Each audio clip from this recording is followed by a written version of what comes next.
Welcome back to Gamers 8. Riyadh Masters continues as we are in the group stages. Day 1 of the main group stages here, and we are getting ready for bbteam taking on Team Tundra. Our second series of the day takes place in Group B. And this is their first series. Not just their first series today.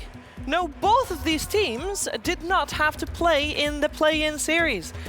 In the play-ins that had taken place over the last 2 days. So these are fresh teams, and that's why I got a semi-fresh panel. Purge is still with me right here, as well as BSJ and Fear. Welcome to the panel, Fear. How you doing? Good. How about you? Excited for some Riyadh Masters?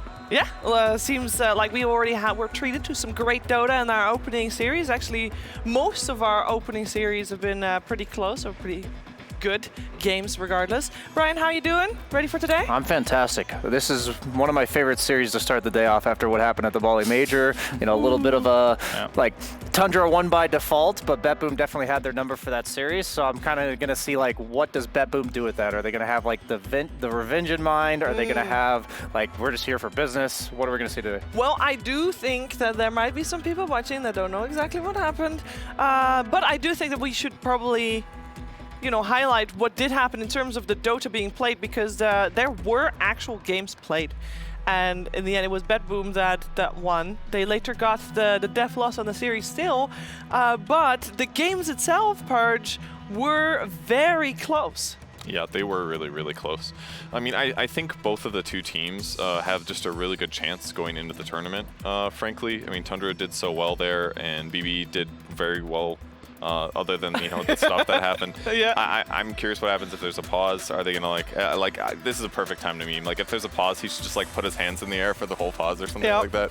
Step away. No, you can't step away. That would also break the rules. He's got to be careful how he messes around. That's for sure. He just needs to unplug his keyboard and mouse during any pause. But in the game, he's gonna play good otherwise. Yeah. Do you think it makes a difference, Fear, that these two teams haven't played in the play-ins? Obviously, over the last 2 days, all they did was sit back and watch other teams play. I think it's a pretty big deal for these teams because they get it's a new patch, right? Yeah. So you get to look at what's evolving, what the meta is. You have more data outside of just your scrims. So being able to sit back, watch those, and be like, hey, we did that, that's winning, and it's kind of reaffirming your ideas, or maybe your ideas aren't working, and you're like, huh, maybe we can tune this up a little bit, maybe it wasn't good as we thought, or we're just gonna try it anyway and we think we're better. So definitely is a bit of advantage. I'm basing this off of the majors from 2022. If you guys remember how they had the 3 stages, like the 3 different groups, and in the playoffs, if you were like #1 in your DPC, you wouldn't have played at all for the entire major, and those teams were consistently losing. Yes, the teams that were not getting experience early on in the tournament. So I would almost favor all the teams that are not coming out, or that are coming out of the play-ins, rather than the ones just starting. I would say the team that's most benefited from that is probably Team Liquid, because they were like the one team that we expected them to be in this further stage. They dropped the ball last Stream League, so they had to play play-ins, so they've got the experience, they got that superpower, and they were also very skilled in first place. Agreed. Yeah, and on the benefit, both of these teams didn't play in. So they're you know, it's a level playing field right here. Let's focus our attention on Tundra, because we do mention a lot of the Bali Major when we saw them in action last, but caveat, they were not playing with their full roster, Purge. Yeah, they were not. They had used a stand-in for that. Soxa was not playing, and AUI played it instead. And he still did pretty good, so it was still really good results for them. They got to be happy with what happened. Yeah, they came top 3, so making it to the final day with the stand-in is definitely good. What do we expect here to see from Tundra, Brian? Well, Tundra, what they like to do is they have 3 farming cores, and even when Aoi was on the team, they like to do kind of like cheeky split pushing, outplay you on the map, such that the game kind of freezes from like minute 15 to 30, where the net worth for them just creeps slowly up and up. But on the other hand, I don't know if bbteam's going to let you do that. I think Tundra has struggled traditionally against the strong laning teams, and bbteam certainly is one of those. Yeah, bbteam has definitely shown their strengths, as they have, you know what? They're actually a relatively frustrating team to prepare for, because if you listen to their interviews, they will say, you know, Lima Major, when they played on LAN, oh, but we didn't do that well. They came top 16, like basically bottom at that LAN, and we didn't do that well because we were feeling ill. We were playing with a high temperature. So, you know, of course they didn't do too well. Next Major, coming to another LAN, they had to play with a stand-in. And, you know, they still didn't do too well, 13th to 14th, but they're playing with a stand-in, so of course they're not going to do well. So they got that one going for them in terms of, I wouldn't call them excuses, but, you know, in a little bit they are. And then the next land they go to, Bali. Well, we mentioned semi what happened there. It didn't end very well either. They came top 12 where everybody had high expectations because surely they're not playing with the stand-in. They are not sick. They should be doing well. And then Fair, they don't. And now I don't know what to expect from this team. Because they said that it's not that they're not a LAN team. It's just that they've had things happen. Yeah, and I guess you forgot Dream League as well, where they got second, right? Yeah, so but that was live, like online. That has been my interpretation of bbteam as well, for the most part. It's when it comes to LAN, they seem to underperform from what you see online. And they have a lot to prove regarding that. This is a LAN setting. You have to get whatever nerves or whatever that mental block is or excuses. It doesn't even matter at this point. You just got to get rid of them and just play better. Just play better. Yeah. But I look at their roster, BB, they have 5 like all-stars in the sense that these guys are some of the highest ranked guys. I was looking at the leaderboards prior to coming into this series. They have GPK, who's sitting at number 2 on Europe, Nightfall, who's number 9 on Europe, Pure, who's MMR is still from Southeast Asia, from the Bali Major. He's ranked 1 on there, and Save's even in the top 50 as a support player. So maybe it's a bit of an ego problem on LAN. That's quite possible because you know, if you look at traditional sports and you assemble a lineup of all rock stars, all stars individually, it doesn't necessarily always work out. But I've seen this team slowly become more and more of a unit throughout the course of this season. So I'm just rooting for them in the sake of, like, I can see it coming together. They have so much potential, and yet it has flopped so far. Yeah. We've all seen the potential as well. It's like through the DPC, through Dream League, it just, can they get online? Yeah, the ego aspect of it is interesting because I watched those same interviews where Save did at Dream League, and he was just so sure. He's like, "Oh, we just had some stuff." Like he really downplayed his results. And normally teams will be, "Yeah, we didn't do as well as we expected." He was like, "Yeah, one of us was sick the whole time," and blah blah blah. And they showed it at Dream League Season 20. So yeah, and I think they have really good potential. They looked great at Bali before the out-of-game stuff happened. So, and that's just going to motivate them even more. They're like, all right, it's finally time to like stomp a LAN. I bet they do have a little bit of a chip in their shoulder. They definitely need to prove, and maybe especially so against Tundra, because they did it before. They were able to 2-0 Tundra with the stand-in, but they would love to do it again here. Also, this is their first series. So based on this, I don't know, Fair, how much does the first series of a group stage like determine your, I don't know, your vibe going into the tournament? I think this is where you have the most wiggle room to like take a couple losses. However, you always want to start strong. You always want to be like, hey, our ideas are working, everything you prepared for, everything you scrimmed, your first couple of games, if they're working, you're feeling good. You don't have to go to the drawing board quite yet. So that's going to be super important for them. But if they do lose a game here, and they're a pretty level-headed team, we've seen time and time again when Tundra do lose, they have like a sports psychologist and everything for them. They're good at taking losses and bouncing back from it. The only problem I've had with Tundra recently is I think their strategies haven't been on the tier that they've been on since they won TI. And you can't really just fix that in over one loss. Well, let's get into some player matchups, because we mentioned earlier that GPK is on the top of his game, and normally we also expect 9 to be on the top of his game. This mid matchup is the one that has my eye, Brian. I'm sure you've also thought about 9 versus GPK. I mean, I've thought about all these core matchups for sure. This one particularly, I think GPK in the laning stage has a pretty significant advantage. 9's more known for his overall, like, where he is on the map, his presence in the game, and his hero pool maybe. His hero pool being a little wonky. So I think we're going to see GPK maybe picked earlier on in the draft, since we're seeing a lot of like Snapfire getting flexed to the mid lane, while on the other hand 9 might be more prioritized later on because of his niche picks. Yeah, his hero variety at Bali was really wide for 9 on Tundra. So I would expect that to be. There's not too many teams that are doing gotcha picks. We just saw last game, obviously, with like the Pudge off lanes, but that's still like the special magic that 9 has. And something that I'm always going to be thinking about during a drafting stage. Is he going to pick some weird hero that nobody else is playing that he knows is good? And I love seeing it personally, so I hope they do. How much wiggle room is there with the picks right now? Because there's a lot of the picks that he at some point made popular, making everybody think about literally every hero on the sun as in terms of, oh, this could be a mid lane hero. Is there really something that is undiscovered, Fear? That's hard to say because I don't have the mind of 9. Normally when he comes up with something, it's like, wow, I didn't really think of that one. It's usually out of the box, and that's been his flair as a player right now. He will find those things that are super creative, and that'll give his competitive advantage. As of recently, we haven't seen too much of it. He had the mid-Rubik game, you know, that did take 2 hours for everyone. He stole mines and stuff. Yeah. It was still creative. And that's the type of stuff we can expect to see from it, but it's really hit or miss for him. It either works and looks genius, or it's like, yeah, let's try something new. And is the mid lane indeed the lane that you're going to keep your eye on, or is there something else that you are more interested in? I'm always, when I think of Tundra, I look at 33. I think his performance, what hero he's playing, really sets up the whole tempo for how this team is going to perform. It also feels like his heroes have just been meta for a long time now, personally. Yeah. Like Enigma is now really popular again. That's another micro hero. He's super down to play that. And then there's like Doom, Tide, Darkseer. Like those are all just mega staples for him. So it's been a good like 2 years for 3-3. I've got maybe a ton of bias going here, but I'm looking at the carry matchup because specifically not even these two players, but this new meta for these two players, because last patch for carry was relatively straightforward. You're going to be playing Medusa or you're going to be playing Morphling like 90% of the games. But right now, with those two heroes just getting dropped down a notch, you're dealing with a lot of the similar offlaners, like Darkseer was already being seen a lot in the last patch, and now we're seeing him even more now, and Enigma was creeping up in the last patch as well. So what are our answers? Like, how are these carries going to find like laneable lanes and able to get off to the start that they need? Yeah, the most picked hero for Skeeter was Bloodseeker in the last tournament, so that's probably the most obvious one.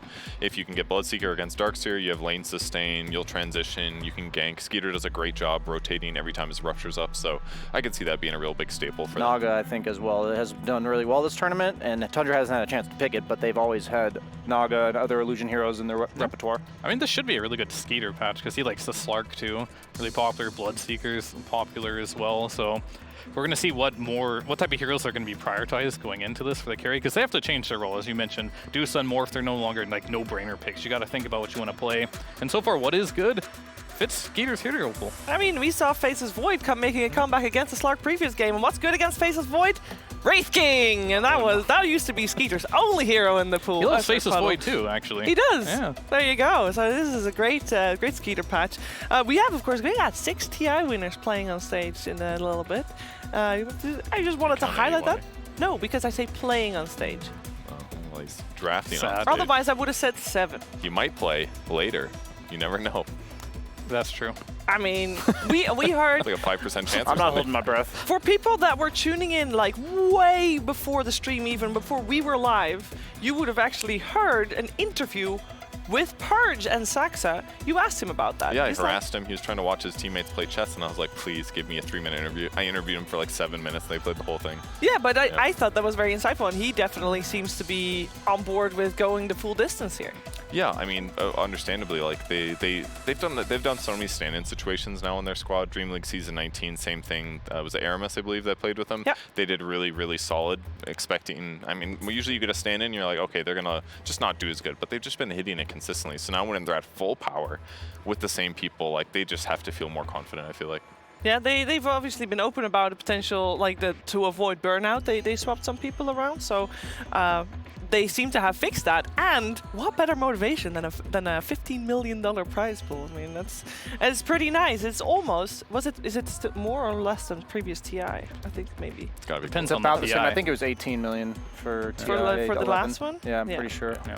So Amazing. slightly less, pretty much TI. Pretty much in TI. terms of prize pool at that point. So Yeah. So the motivation is definitely there. There's one question I haven't asked, and I do want to ask this one. I'm not going to ask this every series, even though I did ask it last game as well, because some teams just are a little bit more on even footing than other teams. We heard Purge flame Team Secret a little bit when we are going up against Talon right now. Yeah. Yeah.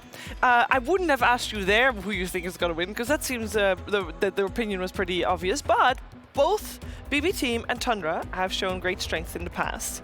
And especially, there's maybe a little bit of a question mark when it comes to bbteam, when we know that they have what it takes to do well here. Who is the favorite coming into this? Do we have a favorite here?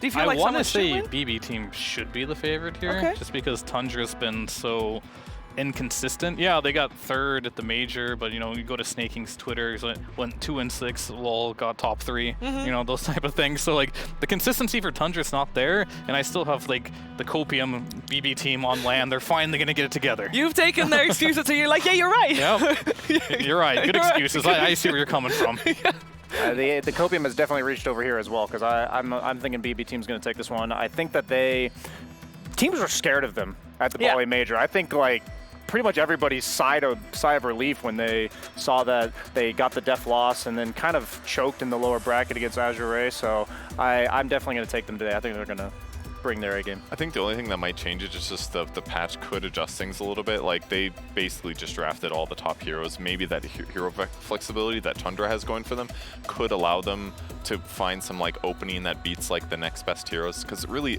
a lot of stuff does change when you take those top heroes and you move them down to like the 6th best hero instead of the 1st. Those like 3rd to 4th to 5th like best mids can sometimes like open up the meta in a big way, and maybe they won't adapt quite as fast. I can see that. But they do clearly play a crap load of pubs, so that's going to really help them adapt to what's good. So, I don't know, maybe it won't happen. Maybe it won't happen. What will happen is a lot of Dota, and I hope you got your squad stream open. This is what you can expect from all the streams coming your way. And we already mentioned Talon versus Team Secret. That seems to be the series that might be the most one-sided coming out of these 4 matches. Fear... Shopify versus TSM. Classic. Yeah, classic. But who is at the moment having the upper hand? At the moment, Yeah. So at the beginning of the year, I would say TSM had their number, but now we're towards the end of the year. I want to say this is probably a Rebellion favored matchup, just especially because it's on LAN as well. Rebellion has been a team that has just been the best performing LAN team in North America by far for years now. Aster Liquid, Brian? I know for a fact that Liquid didn't want to reveal anything to Aster because these two teams were supposed to play each other in the play-in groups in the last series, but both of them were already secured through. So I don't think that 2-0 from Aster was indicative of what we're going to see today. I think Liquid's looking peak performance right now, and I'm going 2-0 for them. Oh, wow. That may be a little bit biased there, too. Just a little bit. They played as Carry No, Dragonite, so so he's a fan. Yeah, that is true. Any team that plays Carry Dragon, I was like, I'm going to choose that I said that one. Easy, easy. But yeah, a lot of games going on at the same time. And of course, we focus mostly on just one game in particular. And that game will take place on the stage here at Gamers 8 and Riyadh Masters. And we got Glorious Countdown on our screen as well. And that means that we are about ready to have BB Team and Tundra take their place on stage. Ladies and gentlemen, let's get ready for this matchup.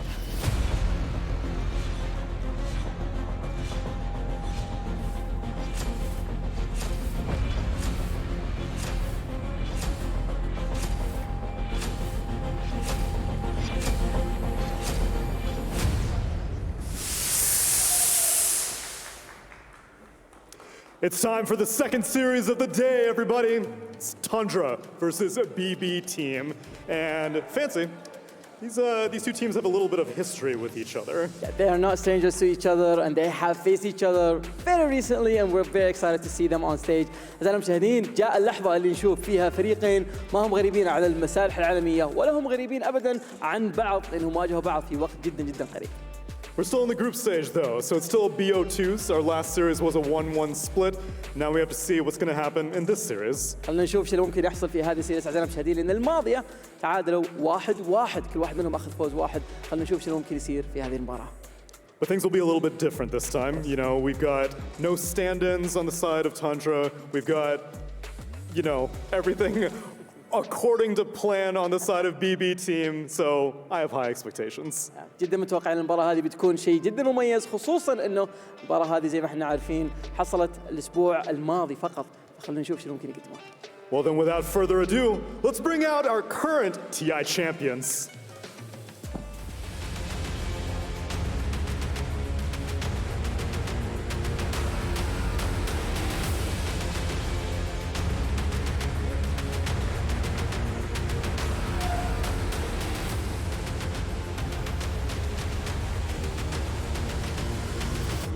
Tundra Esports!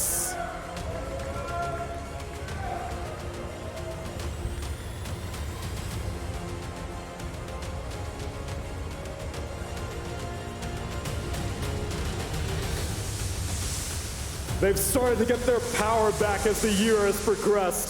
Sure, they are the current holders of the Aegis, but it seems like they are getting ready to make another claim for it again when we go to Seattle. تندرا اي سبورتس هذا الفريق حاليا هم ابطال العالم في تي اي الاخير في السنه الماضيه. شفنا عندهم رن جدا عظيم في كل البطولات اللي حضروها، وايضا في بالي ميجر حصلوا على المركز الثالث، فهم ابدا ما هم غريبين عن الاكسبيرينس اللعب. But as we mentioned, they are no strangers to their opponents. They've faced off against them very, very recently, and we're here to settle it once again. جاهزين ان نقدم الفريق الثاني اللي زي ما قلنا لكم ما هم غريبين عن بعض ابدا. خلينا نشوف مين هم.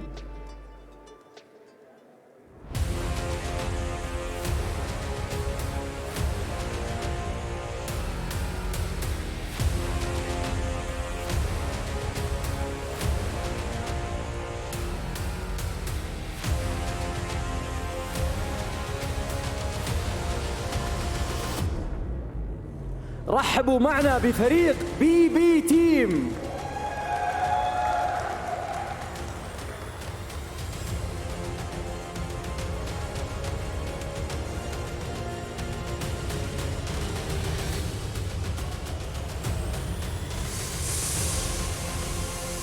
في مواجهتهم الأخيرة ما حالفهم الحظ أمام فريق تاندرا اي سبورتس، لكن اليوم جايين يعادلون هذه النتيجة، جايين ياخذون حقهم بعد آخر مباراة، خصوصا ان الراستر هذا مرة ثانية ما هو غريب عن اللان تورنمنت أبدا. شاهدناهم في البالي ميجر ايش اللي قدروا يسوون. It's a similar story from bbteam. It's a team of superstars, players who you're well familiar with, but had some issues on lands earlier. But the Bali Major has proven that they can have what it takes when all the pieces are in the right place. Will they be able to do it against Tundra, though? And will they be able to do it again? ما ندري إذا يقدرون يفعلونها مرة ثانية ولا لا، فكن في آخر مرة تواجهوا حصل لهم بعض المشاكل، لكن الحين جايين ينتقمون من هذه المشاكل اللي صارت لهم في آخر مواجهة ضد فريق تندرا، لكن جاء الوقت اللي نبدأ فيها المباراة يا شباب. Teams, take your seats and let's get this draft started. جاء الوقت اللي نروح فيه عندنا استوديو تحليلي نتكلم عن الدرافت أكثر ونبدأ على طول في المباراة. Thank you very much, Toonami and Fancy. Yes, we got ourselves bbteam and Tundra ready for battle. A two-game series to decide who gets the points out of this one. But I think more than anything, a two-game series to decide for Bedboom, can they perform on a stage? Because that is not where they have played very well before. Actually, I think they've dodged stages every time they were at a LAN this year. So that's going to be an interesting one for sure. Do you feel like there must be a lot of difference playing on a stage? Oh yeah, definitely. I think these are two teams that are polar opposites right now. Tundra, a team that has won TI. They know how to play on the big stage, right? And then you have a team, I mean, they're struggling a little bit this year as well. But then you have a team that's on the up right now that doesn't play very well on stage. So you're playing a veteran team that's struggling a little bit throughout the year, but they're good on stage, versus a team that's on the up and up right now, but they perform a little less well on stage. So it should be a very even matchup in my eyes. Well, it's time to talk about the Dota 2, because we're very close to starting the draft. So I'd love to hear some things we expect coming out of these teams. Of course, we know that these teams have not played in the play-in matches, as we mentioned earlier, so they could come in with any kind of strat they've prepared over the last couple of days. But Brian, looking at those play-in matches, what kind of conclusions would these two teams have drawn from it? Like, where are they going to go? I think we had mentioned a lot of these heroes already, but the number one thing is the openers that these teams have to reestablish for a new patch, and I'm looking at Enigma probably as my number one, because 33, absolute specialist on the hero. They even sometimes flex it to support for somebody like Snake King, and that's a hero that if not dealt with properly with your opener, if you give it a good lane, if you make it so you don't have any reliable BKB canceling black holes, then the hero just wins the game for his team. So I know that BB has had that on their mind, and that they are going to be calculating that. Even if it ends up not getting picked first round, they're going to be like preemptively countering it. I'm mostly thinking about Doom again, because bbteam has been picking Doom very heavily for Pure for like 2 months now. They played it tons of games at Dream League Season 20. They played it like another 10 times or something at Bali Major as well. Is the 5-second cooldown nerf to Devour going to change the hero too much? Probably not. I mean, they just like the hero. But yeah, it's possible they'll switch back more towards the more contested heroes of the tournament. Even when Pure was playing carry for the squad, he also played Doom. So I think this will definitely be a staple for the team for a very long time to come. And it has to either like get nerfed way more, or he has to really embrace another hero and become a hero spammer on that one. Because when you're saying Doom, it's normally Pure that I go to, like that I think of with that one. Which I don't know, is it worth it picking a first phase Fear, or you think that's gonna be that's too far? It depends. The hero hasn't gotten nerfed enough to warrant him just being a hero that just shouldn't be touched in the first phase. It's going to come a lot down to preference, and is it going to work well with the other meta shifts that happen as we see in the position 4 role. Pugna, no longer really a hero right now. Same with Techies. These two heroes got nerfed a lot. Is there going to be a hero that he feels confident to get him on the laning stage? Because that's all you really need when you play Doom. You need to just get out of the lane and then you start farming, and a lot of pos forwards have a big impact on that.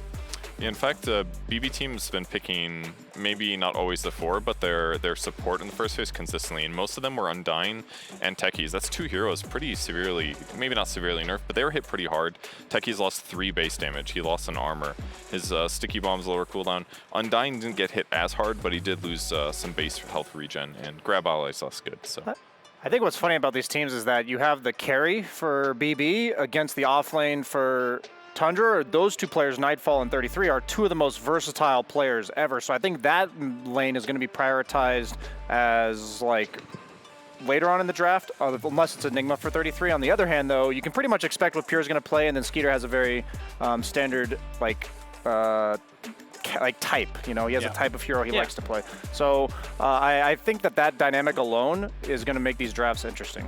Do you think that teams should focus more on the thing that they kind of know / expect first? Yes. And then they'll just see how much they'll, try and shake things up with I think last like half Tundra, of the draft? they've picked 33 Doom a decent amount of times, and they might just prioritize it early in the draft just so they think they're kind of like pigeonholing Pure into a specific hero that they're ready to counter.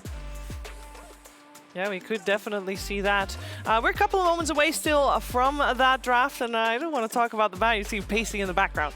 Because we saw him play, and they came top 3 at the Bali Major with playing with AY as a stand-in. On the other side, you got Bulk on the side of BetBoom, also a very experienced coach. And I want to talk about the different style of coaching because Bulk has been around for a very long time, Fear.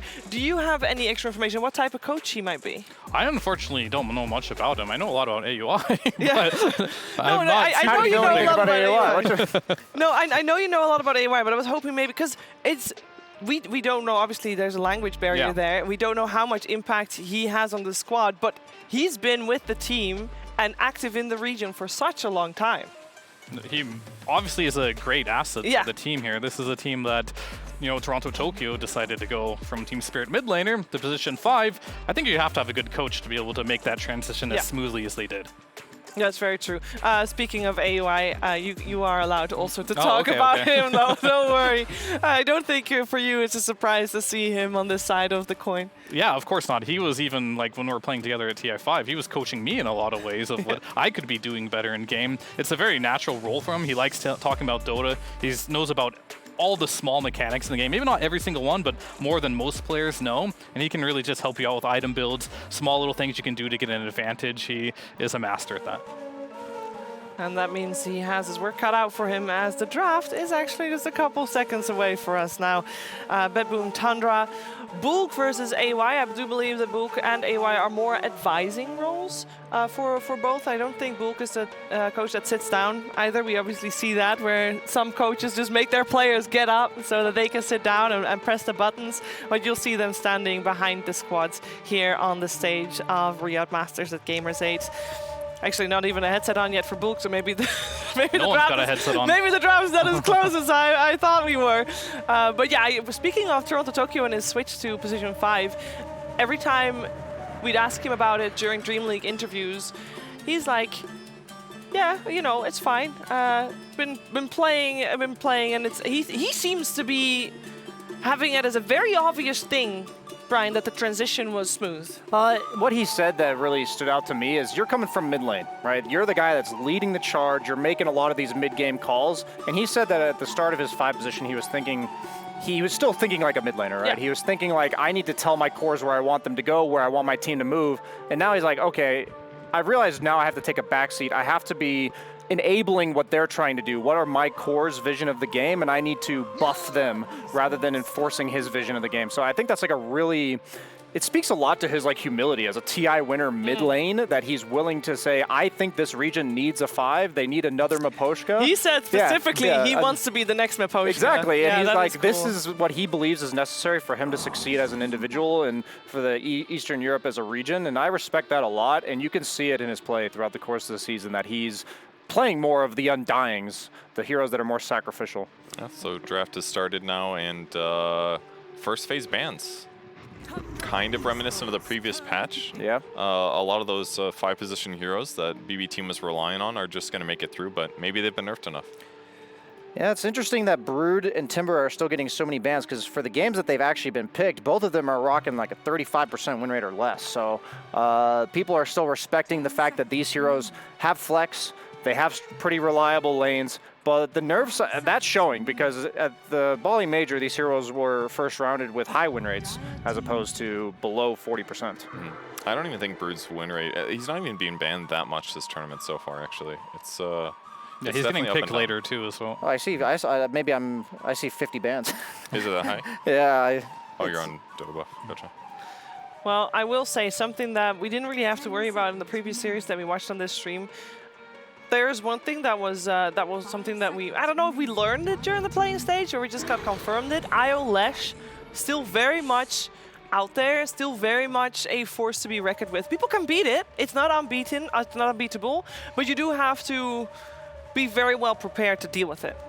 Yeah, and even sometimes that's not enough. This combo is just that strong, and we're seeing a lot more IO, and I believe that's just because Pugna is kind of like so nerfed now that the next best battery is going to be this IO, and natural things to pick with it is going to be the IO. I've seen this IO response into the Undying multiple times now. It's very good. You can get double decays off. Whatever partner you want to play with, you're going to be running into the fight. Undying is really good with that as well. The Flesh Golem plus the Tombstone makes it very difficult to make that play. So they know the IO Lesh is coming, but then you have a choice as Tundra. Do you want to go for it and just believe in it, gaming gladiator style, or do you just want to mix it up and pick the best hero for the game here? I wouldn't think of Lesh as a standard 9 pick. It's almost too normal of a mid lane hero. I wouldn't be surprised if they more focus on like a Luna Visage strategy or something around the IO, with Luna being the pairing. But okay, IO Razor, now that's a throwback. That's like a year and a half ago. Yeah, kind of stuff. Liquid was playing this a little bit earlier as well, and I think it's a nice substitution here if you didn't feel as confident picking the Lesh. It looks fine, and they can also flex the Razor. You could do it off lane, you can do it safe lane. All 3 core roles are viable. But bbteam, going for their standard, they're going to pick Undying for their 5-position hero. That was the least nerfed of the 2 between that and Techies. And then, as you saw before the game, GPK was practicing Snap in his demo lobby. I mean, that's a hero that he's excelled on all the time. Even doing something like a Tombstone with Mortimer's Kisses is very impactful in terms of gank stuff. So I think it's a good opening for bbteam. It's definitely very solid, and Undying, even though he did get the nerfs, he's not struggling at all right now. He's still flourishing, being picked a lot, winning a lot. Snapfire, you can flex it to your mid, you can flex it to support. It's great there. For Tundra here, I feel like they need to ban Void, Morph, and maybe Drow could be good with IO. Yeah, Drow would make sure the Razor is 100% not off lane. My only concern for a hero like Drow is against IO, I like to have a carry with mobility because I don't want to be an easy reload setup. Like there's a difference between reload setting up on like a Slark or a Void compared to a Drow. You maybe need like a slow and the Drow will die to the relocate. But on the other hand, you need like a Lion type lockdown to set it up. Morph had to be a no. Yeah, I agree with Yeah. Morph. I agree with Morph. The third one's up in the air, you know, like I was like, Drow, maybe there's something better, but That's what I'm kind of looking at right now. I could see it for sure because they have the Undying. Like Drow's become a lot of like the Medusa replacement in pubs as far as I've seen with the Undying. Because if people are still prioritizing Undying so highly, you still want a ranged carry to abuse the offlaner to help the Undying do the harass and the damage. So with Medusa getting knocked down a notch, you don't want to pick it into Razor either, right? There's a Slark too, I guess. That could be good as well. Maybe even better. We'll have to see. But Razor is one of those, the reason I'm mentioning these bans is Razor is one of those heroes, if you're going to put him this high in priority, like this IO Razor, he needs to work. Yeah. This isn't a hero that you sack and like he'll be fine, he'll add some impact into the game. No, he will not. He doesn't add any team fight. He's a carry, he has to have impact. And there's a couple of carry matchups for him that just don't allow him to have they're like impact. unplayable. His job is to run in with a link on, and if he can't do that, these heroes, you can't link the Void and the Morphling. A hero like Drow just makes it incredibly difficult for him to go in at all. Is there any value if you're playing him offlane as this, like, I'm going to just dumpster the offlane more than an offlaner normally can? Like, kill the carry a bunch of times? Is that possible at all? I think that Razor is kind of dead, to be honest, because they nerfed his static link a bunch, and they've been buffing. But they buffed it recently. But that's like, okay, four steps back, one step forward, sure. I think he's kind of gotten the Ursa treatment, where he used to always be a lane dominator, and that's what he was viewed as, and I think now he actually scales way better than he used to, but his laning stage is significantly weaker. Like, they lowered his movement speed. They begin giving him decent base stats, though, so I think that's why he's kind of creeping up again. Even giving a hero like Razor 4 base damage over the course of a few patches adds up a lot.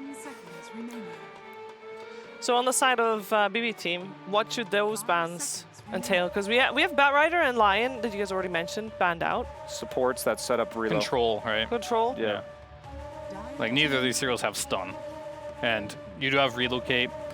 IO is played in multiple ways. I feel like having to have like the Shadow Shaman or Lion Bane type of heroes isn't essential anymore to like just play the map like that. You can play more of like a group up style. However, it is always nice to have stuns in your team just to make things happen, even if it is just in team fights. So I think that is something both teams need at this point. Undying and Snap both really enjoy stun, so does IO and Razor. So there's going to be some highly contested offlaners most likely here that have stuns that most teams will be looking at. And we're seeing techies. Still. Wow. Go with it anyways, yeah. I mean, less damage, less armor, but it's still mostly less win fine. rate. Has he Less been everything. picked much? Those He's are things barely been picked, and I think the one time I saw him get picked, he lost. That He's almost being ignored. said, Oh my gosh, he's only been Save, played once. Save was one of the players that even before Techies Yes, once. was super hot. Save was the one that still would play it every once in a while because he is just that good on the hero, regardless of how in a meta it is. I mean, it's kind of cool because it's a damage amplifier hero. Like, your ultimate increases the magic damage you deal. So if you pair that with magic damage, that's good against heals typically. That's like one way to beat heals rather than trying to like kill it with burst damage. You just like amplify everyone, so you just do so much more. So it's potentially cool here. The problem I have with all of BB Team's heroes is that they all try to keep their distance from you. Like, all these heroes as of now are like, maybe Undying can go run in and tank, but they want to kind of kite you back a little bit. Like, if you're a Razor up in their face, if you're a Doom up in their face, none of these heroes want that. So they need like a punish. They need like some AoE punish hero, like a Tide. Terrorblade.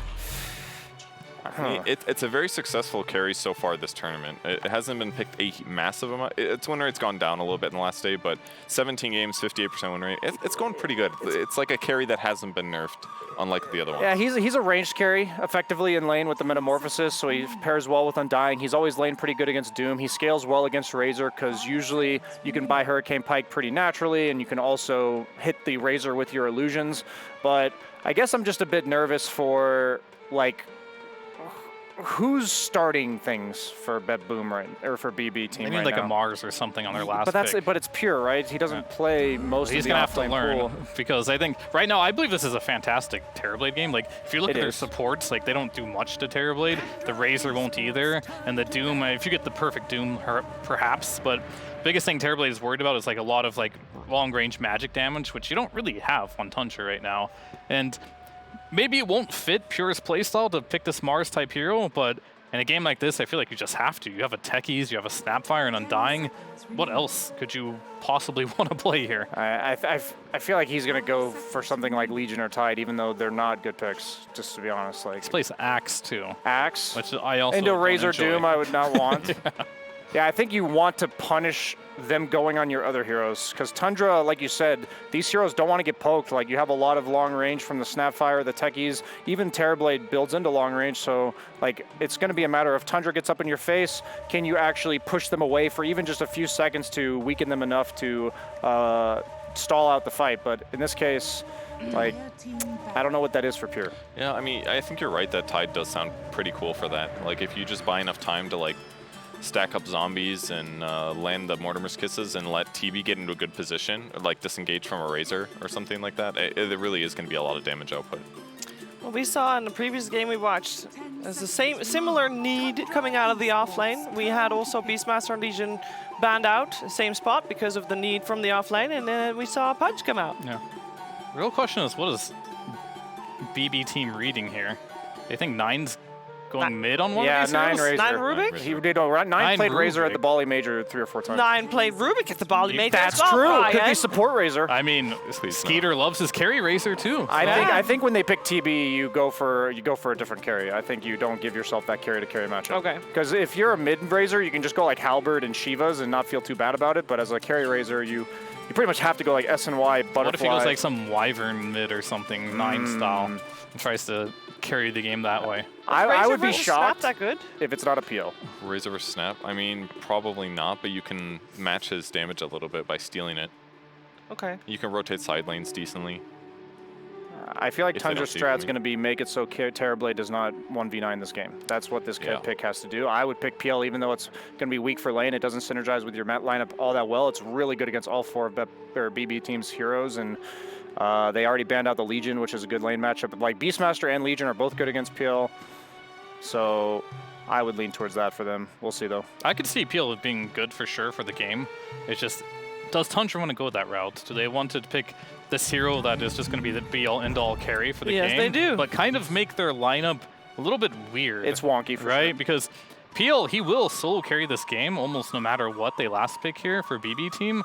However, this hero needs a lot of space and time. He does. And if it's a bad IO Razor game and they can't buy the time, you have a Doom farming too, will he have that time to get to that point? Seems greedy. They need someone to set up their kills, right? And it's not going to be Io, obviously. Io's going to bring like Razor or somebody. So it's got to be either Rubik or Doom that's initiating these fights when they're doing this 4-person roam thing.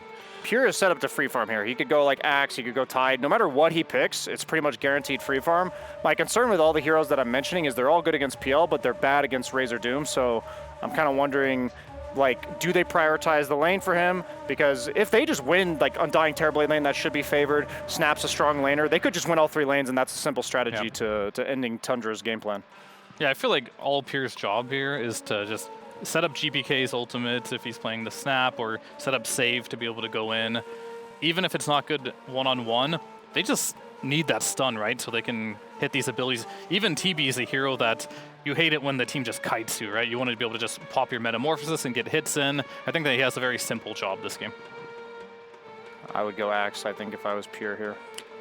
Fear, didn't you say in the green room that if you pick Axe, you deserve to lose? I didn't say you deserve to lose, you're just gonna lose. Yeah. Because the hero is not very good right now, unfortunately, but it feels like he just wins his lane every time, and then at some point he dies once or twice, doesn't get the farm and falls off.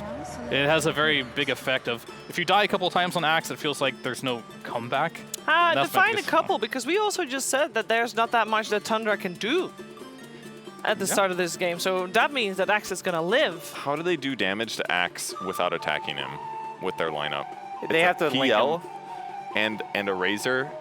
They could like doom him and ignore him. I actually don't know how he really dies this game. Like, I feel like there's a threat if they do kill him. And infinite scaling. Yeah, True. Chop him 30 times. Yeah. I'm still leaning towards BB Team's draft. I think they're favored in pretty much all 3 lanes, and there's going to be a lot of movements necessary from Tundra to like kill Pure with 9 at least once while he's cutting the creeps. You're pretty much the only hero that threatens him. Doom doesn't want to move. PL isn't capable of moving. You have Rubik IO, pretty stationary supports, so I think they're going to struggle immensely in the first like 15 minutes. I feel like if BB Team gets ahead, they're going to turn out a lot of kills in the mid game with their great heroes. And I feel like if Tundra gets ahead, it's not going to be extremely easy for them to tempo. But if they do go ultra late, I feel like it's favored for Tundra. That's pretty much it for me. Tundra's, they got to delay the game. They got to get PL farmed. And if that doesn't work, BB Team have a high likelihood of running them over in the early mid game. At what stage of the game do we consider it the time where Tundra is doing things? 4 items for PL. 37 minutes. Yeah, that's about right. 4 items. I was thinking about 200 minutes or something like that. I mean, for me, the late game starts when you get to the tier 3 items. Okay. Right? Or those tier... No, Tier 3. 4 at Tier 37? 4. Yeah, Tier 4 at 37. Your items are online for the PL at that point. You get a new neutral item that has a big impact, and now it's the late game. I agree with that. 37 minutes. 4 items on PL or 200? Yeah, whatever. Close enough. Yeah, he'll just farm tombstones. He'll get there. Don't worry. But does that mean that if Bedboom, is not able to win before that time, they didn't straight up just lose, right? It just means that they are going to have a tougher time? Yeah, if it's PL against the world, they don't lose for sure. But if like Razor's also in the game or Doom's also in the game, they'll struggle. I think I just heard the sound that we want to hear. And I hope that everybody Good home sound. hears that as well, because that is a good sound. That is a great sound even. It's the sound of action. It's the sound of the... It's not even the horn, because there might just be some action before the horn. Who knows? We don't know this. We might actually not know this for a little while longer, because sometimes players have the habit of hitting that pause button right when we load into the game.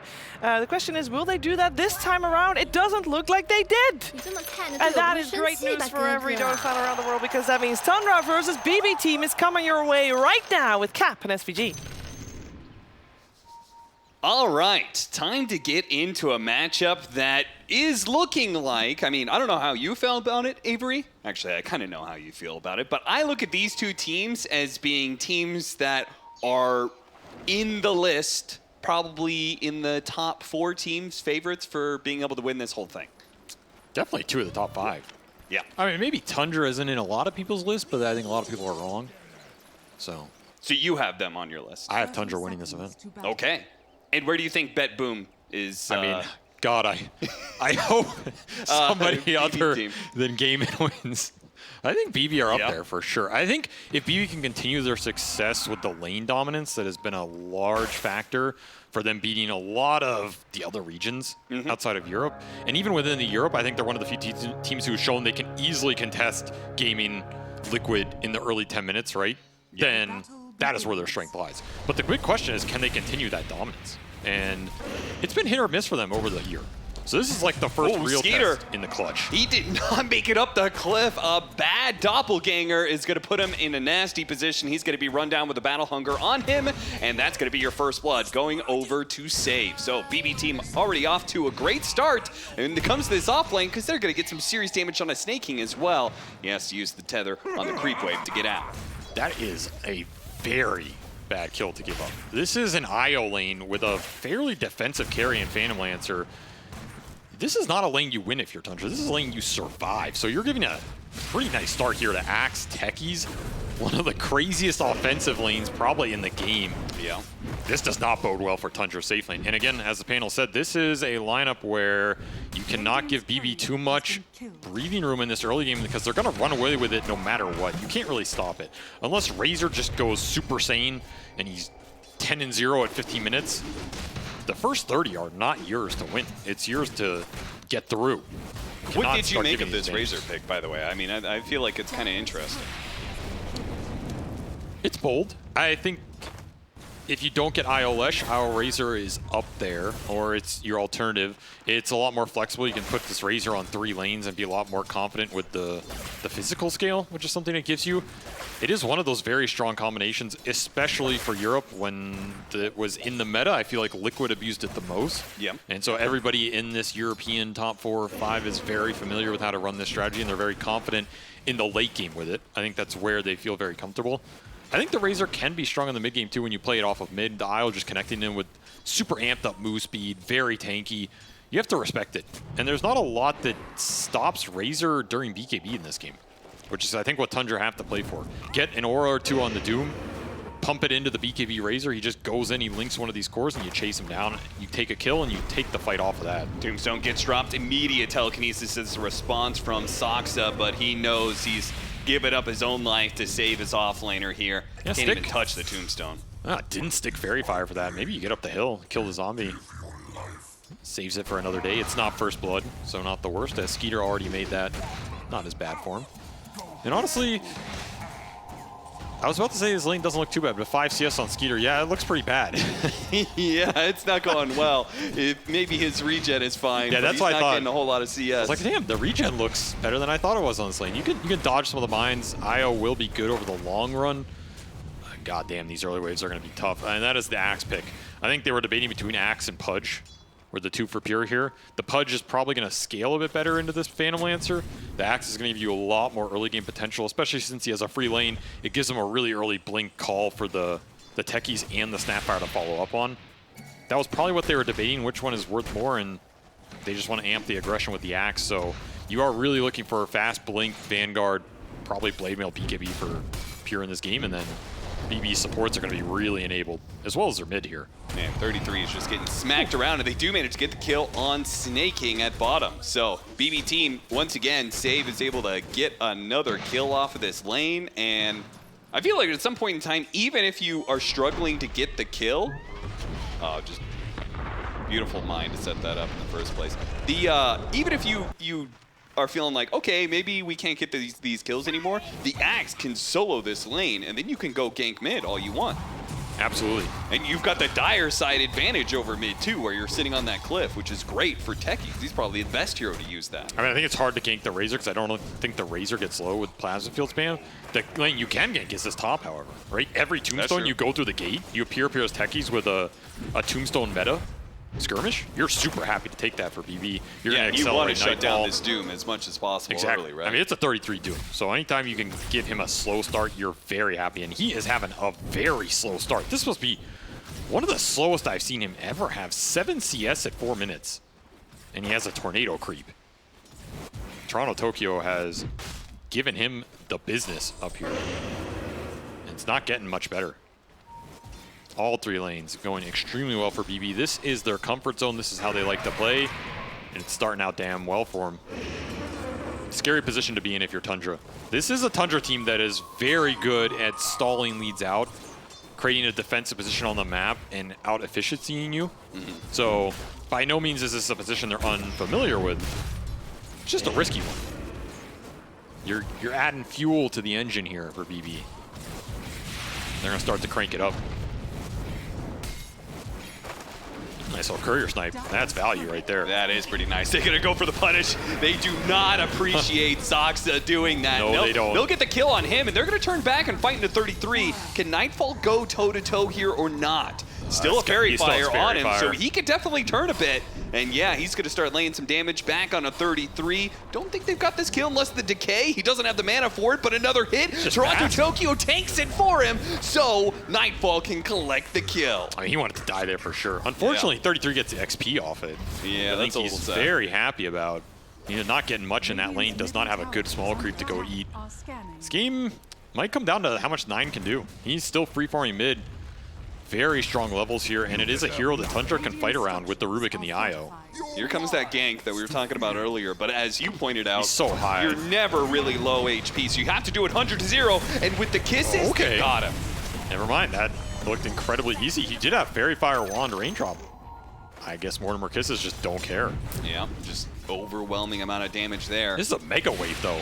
Yeah, this really stacked up off of that dive earlier, and Toronto Tokyo is going to try and create some space for Nightfall to be able to get some farm here. BB are rotating over more heroes, see if they can catch 33 as well. This is one of those games where if you got a Harpy creep, oh yeah, seriously. It's looking a little different. And we'll get 2 bounties.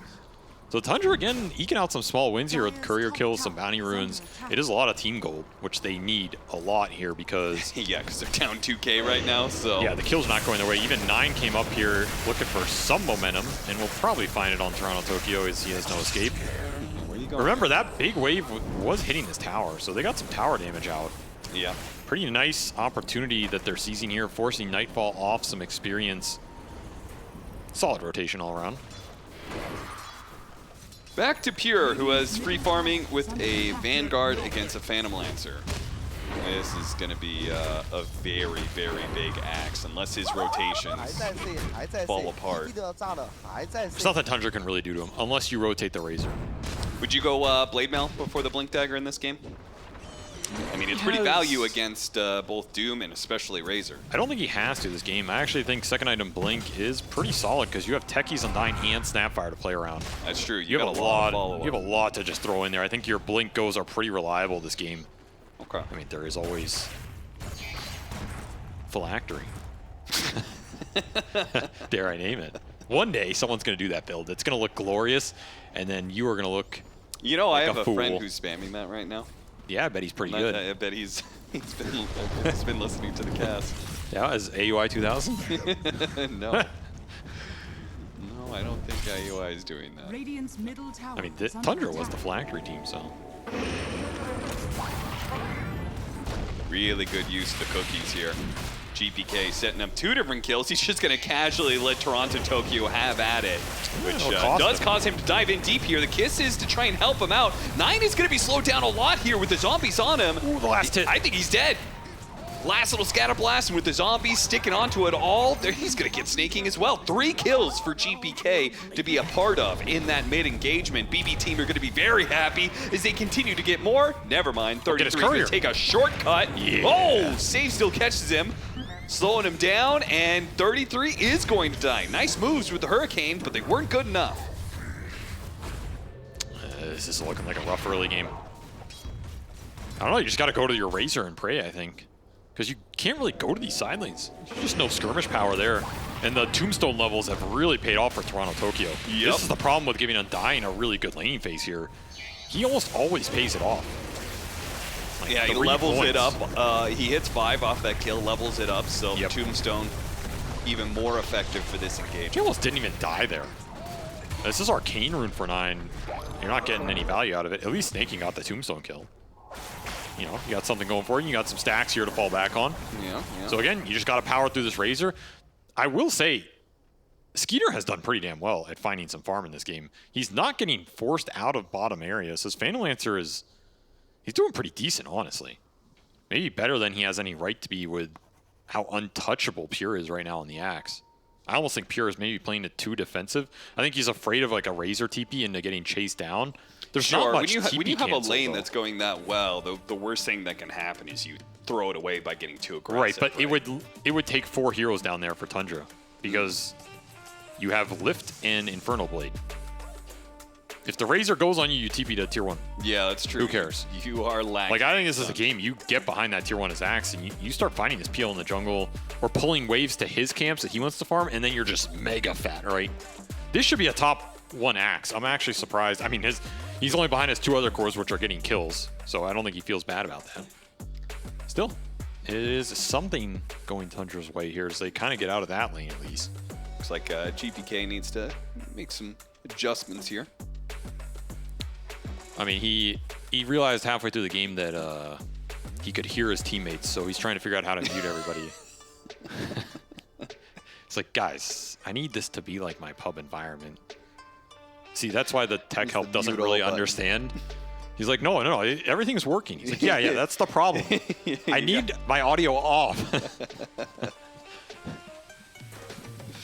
Yeah, it's even funny with Pure sitting right next to him, too. It's like, yeah, so here's my team in TeamSpeak. Yes, I'd like them at 0. It's like some tipping going around there. I can still hear Nightfall yelling.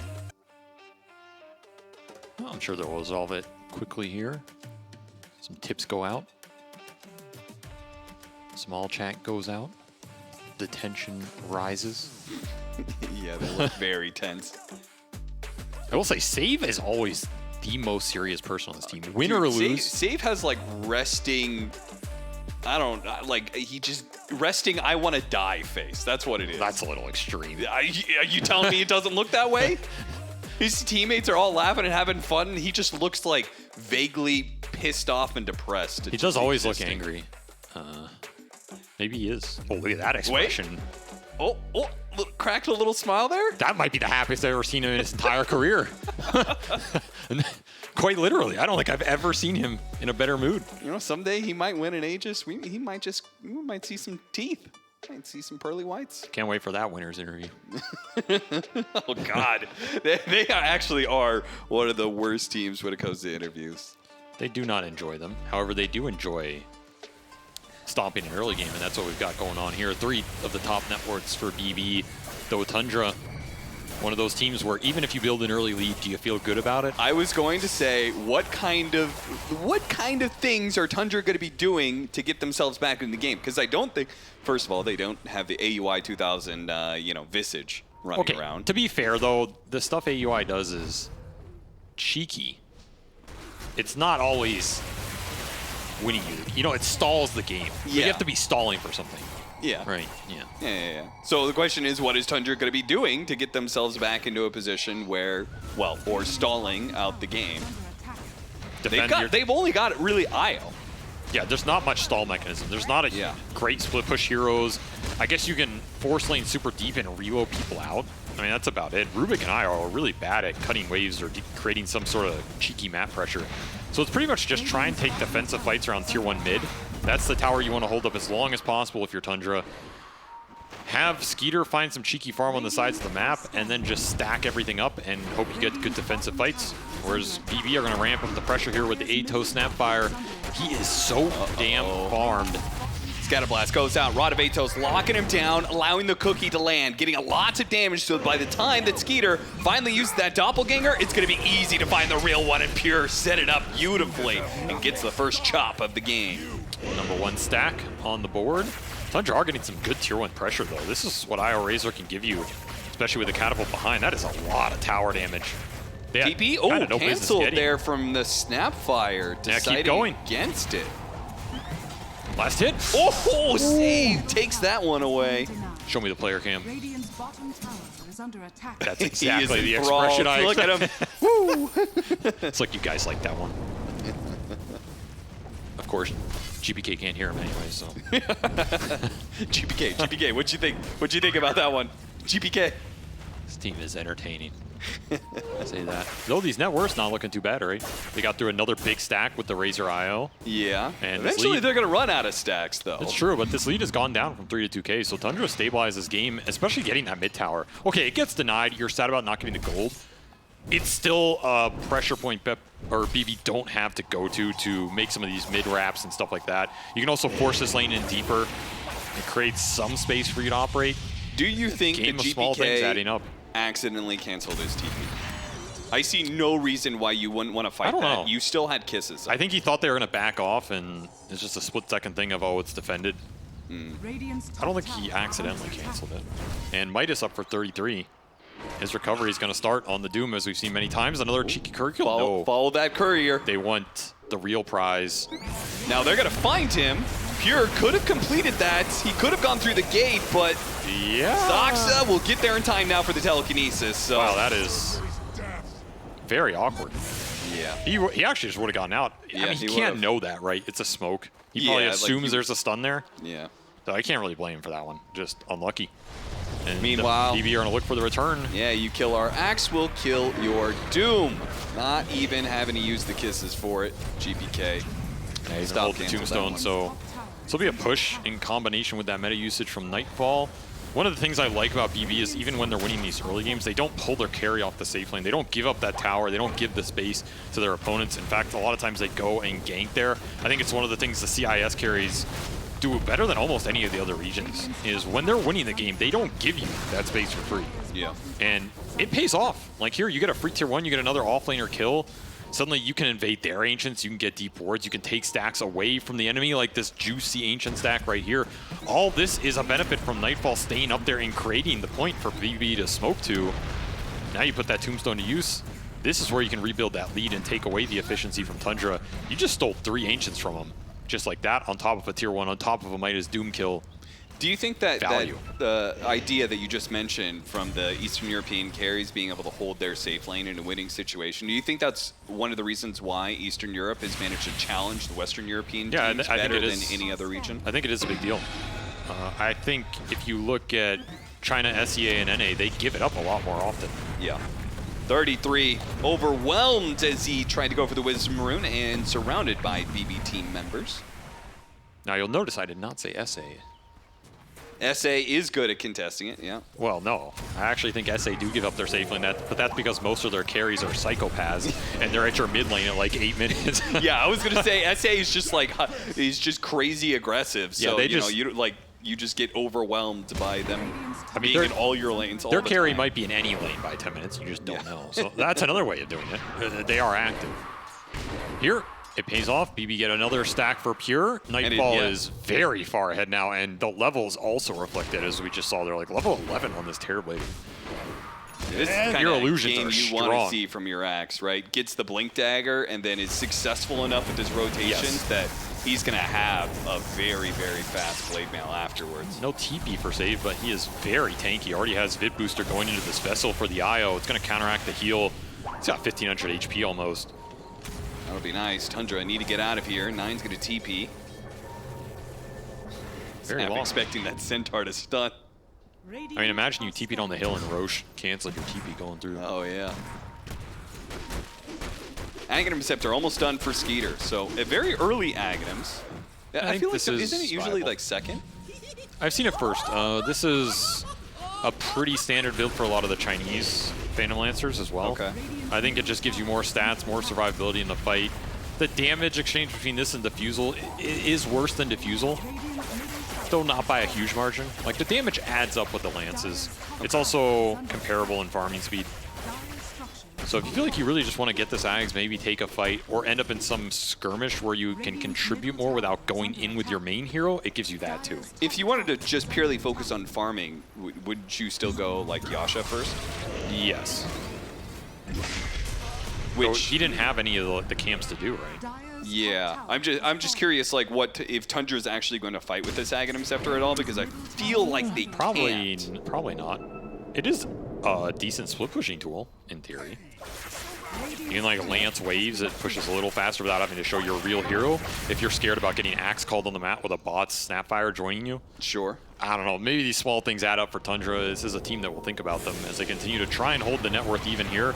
And BB trying to ramp up this Axe Blink pressure. They are going to find the Razor. Running into, Razor's going to die first. But Snake King might be able to get him out. Relocate just over the side here. Doesn't go very far. Enough. A lot of mines being laid out as Zoxa stole that one away, dropped it around. Snake King is going to get blasted down before the relocate goes back. And 9 just simply cannot do enough damage to threaten anybody on BB team. 4 stacks. There's just no Tombstone answer. Once the fight is anchored by Pure onto that Tombstone, you're stuck in it. The problem with that reload is the zombies actually just chased him. They didn't even disjoint the zombies. Yeah, that's true, yeah. Otherwise, I think maybe you get out of there a little bit. Mech done for Snaking does do some work here. This is kind of your Razor IO early game timing, though. He went Sanj and Yasha, not BKB. It's not going to get much better for this for a long time. And BB just overwhelming damage. And just faster moves, right? They're getting outnumbered situations because they can shove the waves in more aggressively with this bot's fast Snapfire. All these things paying off. Tundra still looking for some sort of team fight answer. I mean, it's going to be Octarine, Midas, Doom. 33 loves this build. It'll win you late game if you can get there. 7K lead for BB. Might not happen. I mean, Philly Stone on top of it. I mean, how greedy are you going to get, man? I'm always astounded by the greed. I mean, I don't know if there's another pathway, really, you know? Yeah, if you're going to play Doom, you kind of have to be greedy. If he buys Pipe here, you're going to win a fight? Probably not, so... No. I get it. And that Hannah Midas is only going to pay out more once he completes the Octarine. Yep. Big signal for Tundra is going to be that Diffusal on the Phantom Lancer. That is when you can start to take a fight. If Pure messes up a Blink, if you can get through the Tombstone with your Phantom Lancer and still have HP left on your IO Razor, that type of situation, you can start to turn this game. Yeah, burn them out while they're trying to hit a tower, play defensively around that. BB are just going to start to force the objectives with Tombstone plus the Scotty Terrorblade finish now. That is a very fast Scotty. He is extremely tanky. And this matchup versus Razor it's amazing for Terrorblade when you're in this position. It's going to be dangerous. Pure blinking out. That's an opening. Yeah, that is an opening. Toronto Toki gets behind them, drops the Tombstone, runs away. They're going to be able to address it quickly. They do have an option here with the kisses. They're going to run into this 1-9. They manage to stop a lot of that damage, relocate back over to the side. They play for the high ground. Meanwhile, the Doom's going to be placed out onto Nightfall. He backs away similarly around the tombstone that has now been killed. You gotta get something here if you're Tundra. This is as good as it's gonna get. Yeah, this is a winning fight. They have to be able to chase for more. They get just a support off of this one. Maybe Toronto Tokyo, a second support. The call back in for Pure, though. Goes for the drop. Doesn't quite get it onto 9. Too many heals. The Phantom Lancer will die, though. Skeeter loses his life as Nightfall comes in big with his physical damage. A chance after 9. Oh my God, how did that cookie not land? That was so close within the AoE. That is about as good as it gets for Tundra, right? You kill the tombstone before the fight starts. You get a Doom on the Terrorblade. He's taken out of it. You steal the tombstone. Unfortunately, there's Shredder on the other side, so GBK just instantly killed yours.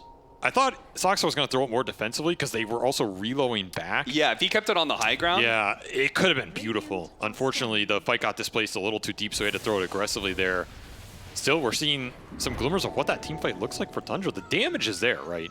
You get these spells, you get a couple lances out, and suddenly these cores from BB are going to start falling. Of course, a lot of that started with Pure just blinking into them. Yes, Pure, like best Pure case scenario. showed himself on the wave, so no initiation, no tombstone. I mean, yeah, you're right. It really did start off the most advantageous position possible for Tundra. Still, that is a team fight win that buys them some time. They get some good support kills out of it. And Pure did not get a huge amount out of that. You get the Phantom Lancer kill, but no more Culling Blade stacks, and this will get you to your Phantom Lancer defusal. So game continuing to be stabilized here. Scrounging out the minor wins. Time to take a tier 2 in the bottom lane. Tundra not going to fight you for this one. Nope. And if I'm BB, I'm thinking about Roshan very soon here. Like, that should not be a fight that is contestable, at least if you're continuing on your pathways that you want this game, with how fast the Terrorblade is finding net worth. And that'll be your siege mechanism. Could potentially even do some early high ground shenanigans if you think you could protect Tombstone going into a tier 3. Though, that's the other strength of the Phantom Lancer in this game. The high ground defense is incredibly annoying. Diffusal Ags, it will kill you. It will kill you very fast. There is Grab Ally on the Tombstone. You can get another fight with it, but it's going to time out here. This will be early Roshan. A lot of these fights are going to come down to the axe jump. Can you find the Phantom Lancer? Can you start the fight on maybe the Doom? Just take him out before 33 gets anything off. Yeah. With the Gleipnir, you've got a good, really good chance of, if you can catch the Phantom Lancer, taking him out of the fight entirely. That's a death sentence for Tundra. If Skeeter gets caught, he cannot afford to be the first one jumped. He needs to play the back line, skirt around the fight, get multiple lances off, burn their mana out. Put the Terrorblade in an awkward position where you don't have a great Sunder target, you're losing your mana. And just keep pushing this game later and later, getting more Razor items so you can frontline. You can always bait out the jump and, you know, save someone with the IO sustain or a reload out and then re-engage. That type of fight could be good for Tundra as well. Octarine bots online. I guess this is your rat. Smoked Doom with Scorched Earth. The invisible rat. Still has this tornado creep.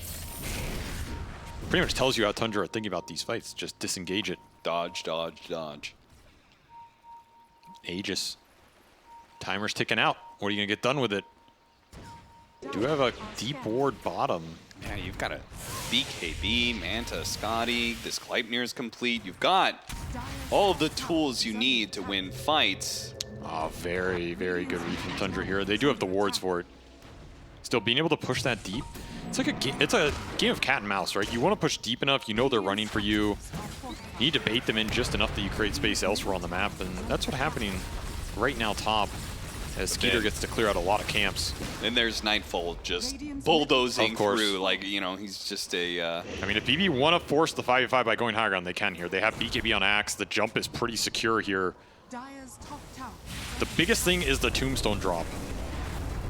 And how much outspam Tundra have. Can Nightfall sit here and hit this tower, or do the Lances start coming through? Lances There's and number 1. Plaza Field start getting thrown out, but call goes out, attempted, Tombstone thrown away. This is what Tundra want. They want a free Tombstone kill. Yeah, they're going to chase after this one, using the Hurricane to push him in deeper. Now there is the Kisses. That's going to force back Tundra. Is he dead? They know it too, but it does look like the Axe is going to take out from the Doom. He dies.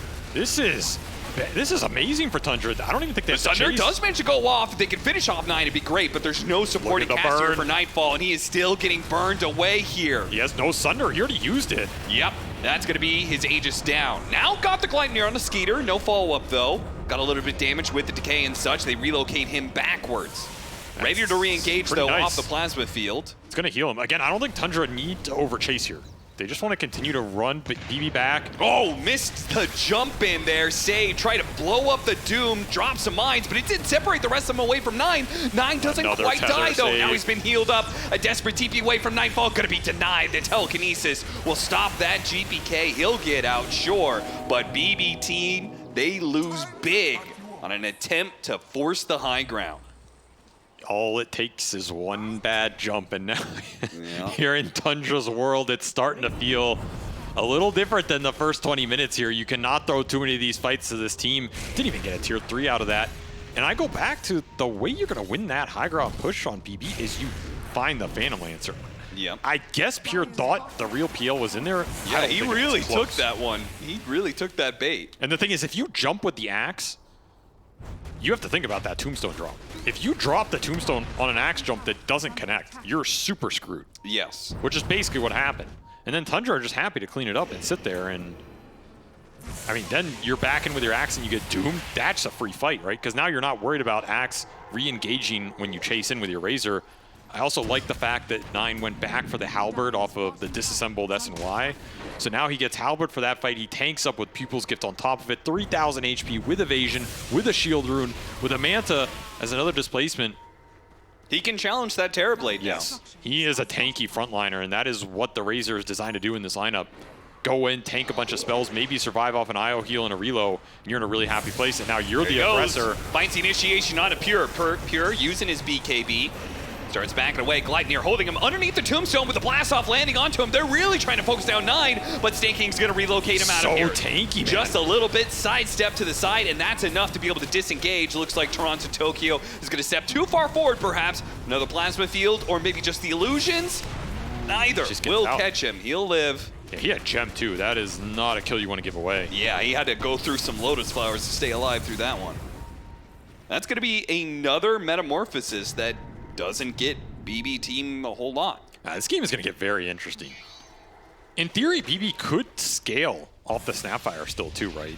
Yep, yeah, absolutely. They're just They gonna try and smoke out with with the the meta. remainder of this meta. Oh, do you want to blind They do blink? not catch what they were looking for. Skeeter even turning around, slowing him down, creating an opening, perhaps, to kill safe. This is not the type of fight you want to take. You Oh, don't have Toronto Tombstone. Tokyo, he's going to lose that gem. Immediately picked up by 33. He spotted that one, and this tier 1 tower will not protect you against Tundra. TP out, GPK, can he make it? Ooh, 33 with a Force Staff and a Hurricane. Almost got there in time. That was such an aggressive smoke from BB. Yeah. You didn't get anything out of Tundra on that mid fight. You didn't have Tombstone. You didn't have the Flesh Golem. Your meta's running out. I think they're really feeling the pressure in this game. I don't think they feel they can go late game, which I think 9 times out of 10 is probably true, right? You look at these lineups, you're probably not winning a true 5-on-5 late game brawl with Tundra here if all things are even. I think there is some possibility with, you know, Refresher double call axe with Snapfire. I mean, we've seen GPK win some crazy games on this hero in the past with 6 rapiers, right? Yeah.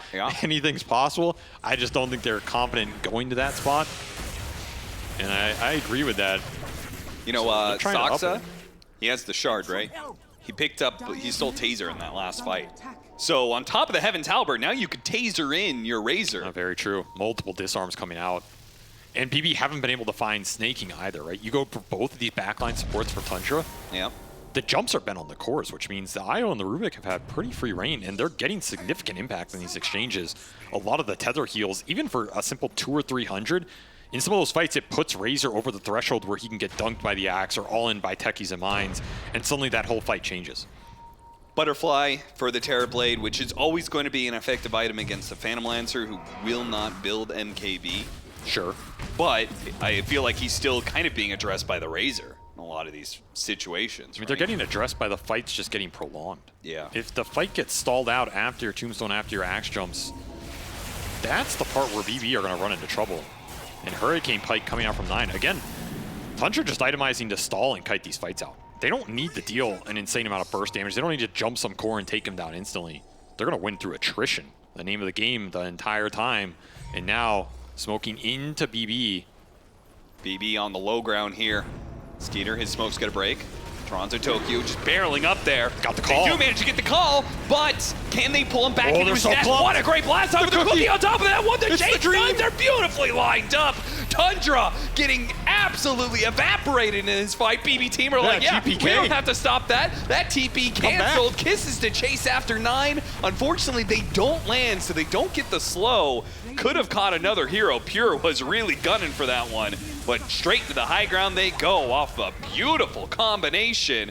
Call into Gleipnir, into the blast off into Cookie.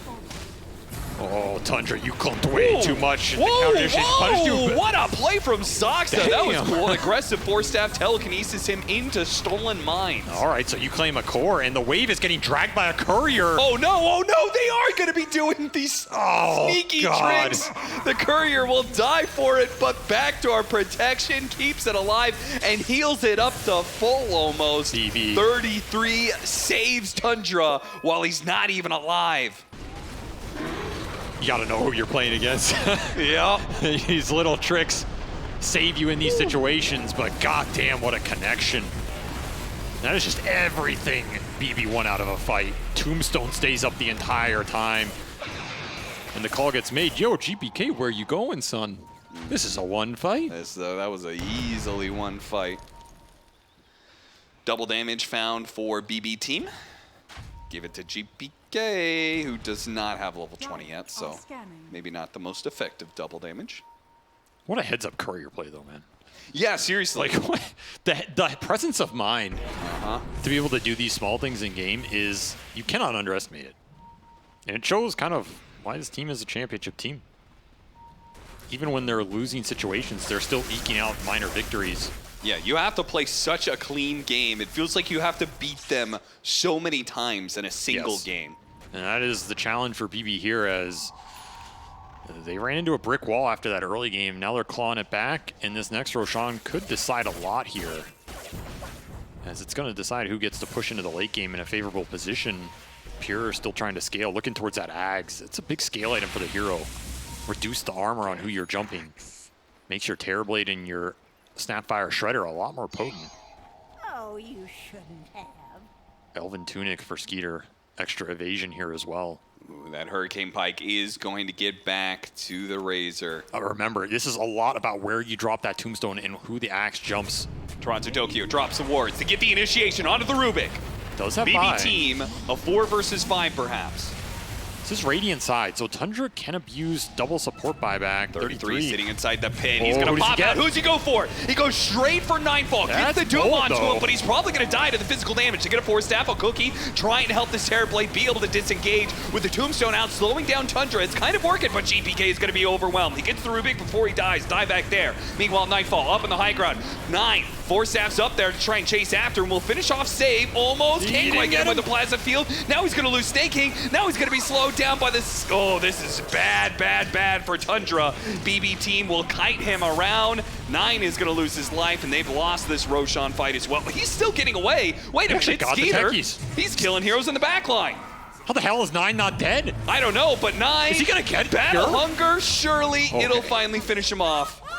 That almost got salvaged for Tundra. Just a great fight for BB. Tombstone lives way too long, and Nightfall just kited him out. The Doom goes on him, but nothing else. Yeah, they did a positioning great was- job of, like, Nightfall started booking it almost right away, and his team helped him out. Yeah, even the small things like the Manta dodge here, it stalls it a little bit.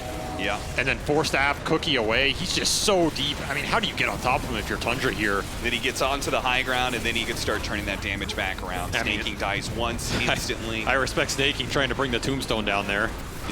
Is that what he was doing Yeah. there? You don't really have any other choice, right? Your tether was gone, and Yeah. you have a buyback. The mic. He's like, GPK, your mic's not working. GPK. I mean, it happens, you know. Speaking of GPK, level 19, so we're bound to hit those big Snapfire levels. You know, I actually played it. I remember we played an entire game on a TI. Maybe it was group stage. Maybe it was main stage. where Yawar's mic was muted. And it was like 40 minutes into that game, someone was like, yo, Yawar's your mic muted? It's like, oh. He had a bad habit of that because his headset was broken all the time. Was he not the most communicative carry? I mean, we didn't notice, so. Yeah, if you didn't notice until 40 minutes. No, it's noticeable. It was noticeable. Oh, okay. Twice as full of vinegar. Thought maybe he Ages was for GPK. Did you guys think he was tilted or something? No, just chilling. Just chilling.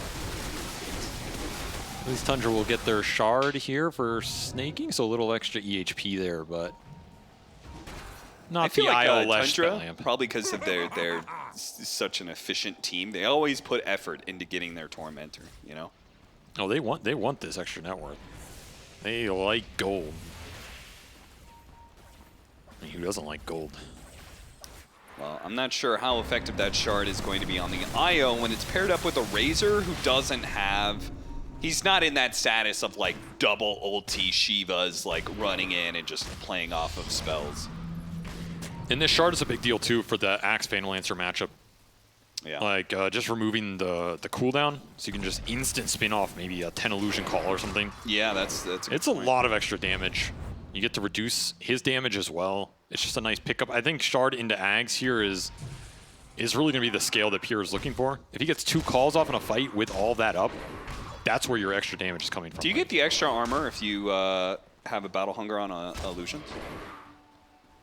You mean when you blink in and call with the Ags? Yeah, when you have the Ags. You just get the Ags the second the Battle Hunger goes out on anything, yeah. You just get the armor. Oh, if you mean you steal the armor... I don't know, is it an armor steal or is it just like a double modifier? I think it's you just get modifier. it. Yeah. Yeah, so you should get it. You should always get it. Either way, this is... What was his 20 talent? Oh yeah, the Culling Blade damage. Yeah, so outside of the Phylactery Kaya Axe build, which, you know... of course. When you're amping up those dunks. This is, I think, the best feeling Axe build unless you just need double call off Refresher.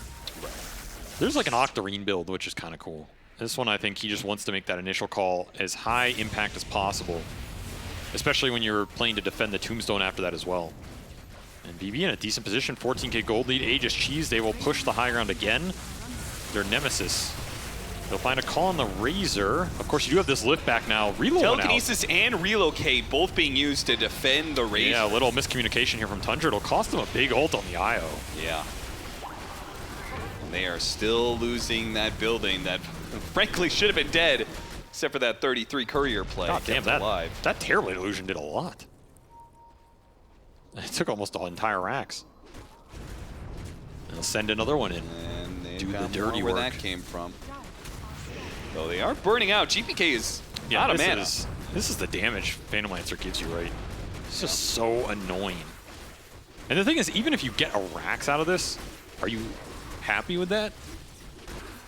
Not really, you know. It's not a game ender here by any means. Sure. Like, BB are looking for the fight. This is just not where they get the fight. So yeah, I kind of agree with this. Just you're not going to end the game even if you poke down a melee Rax here. You'll get a little map pressure. They were kind of looking to see if Tundra made a mistake or someone showed a bit awkwardly, then they would take the fight. Meta out, you got to back off now. And Octarine up as well. This is the high ground defense Phantom Lancer build. I mean, you have low cooldown lances. Tundra, off they go. Still confident enough to take an aggressive fight. Yeah, I've seen this a lot now. Everybody going the move speed. Does nobody really like the build up the ultimate and go the refresher route anymore?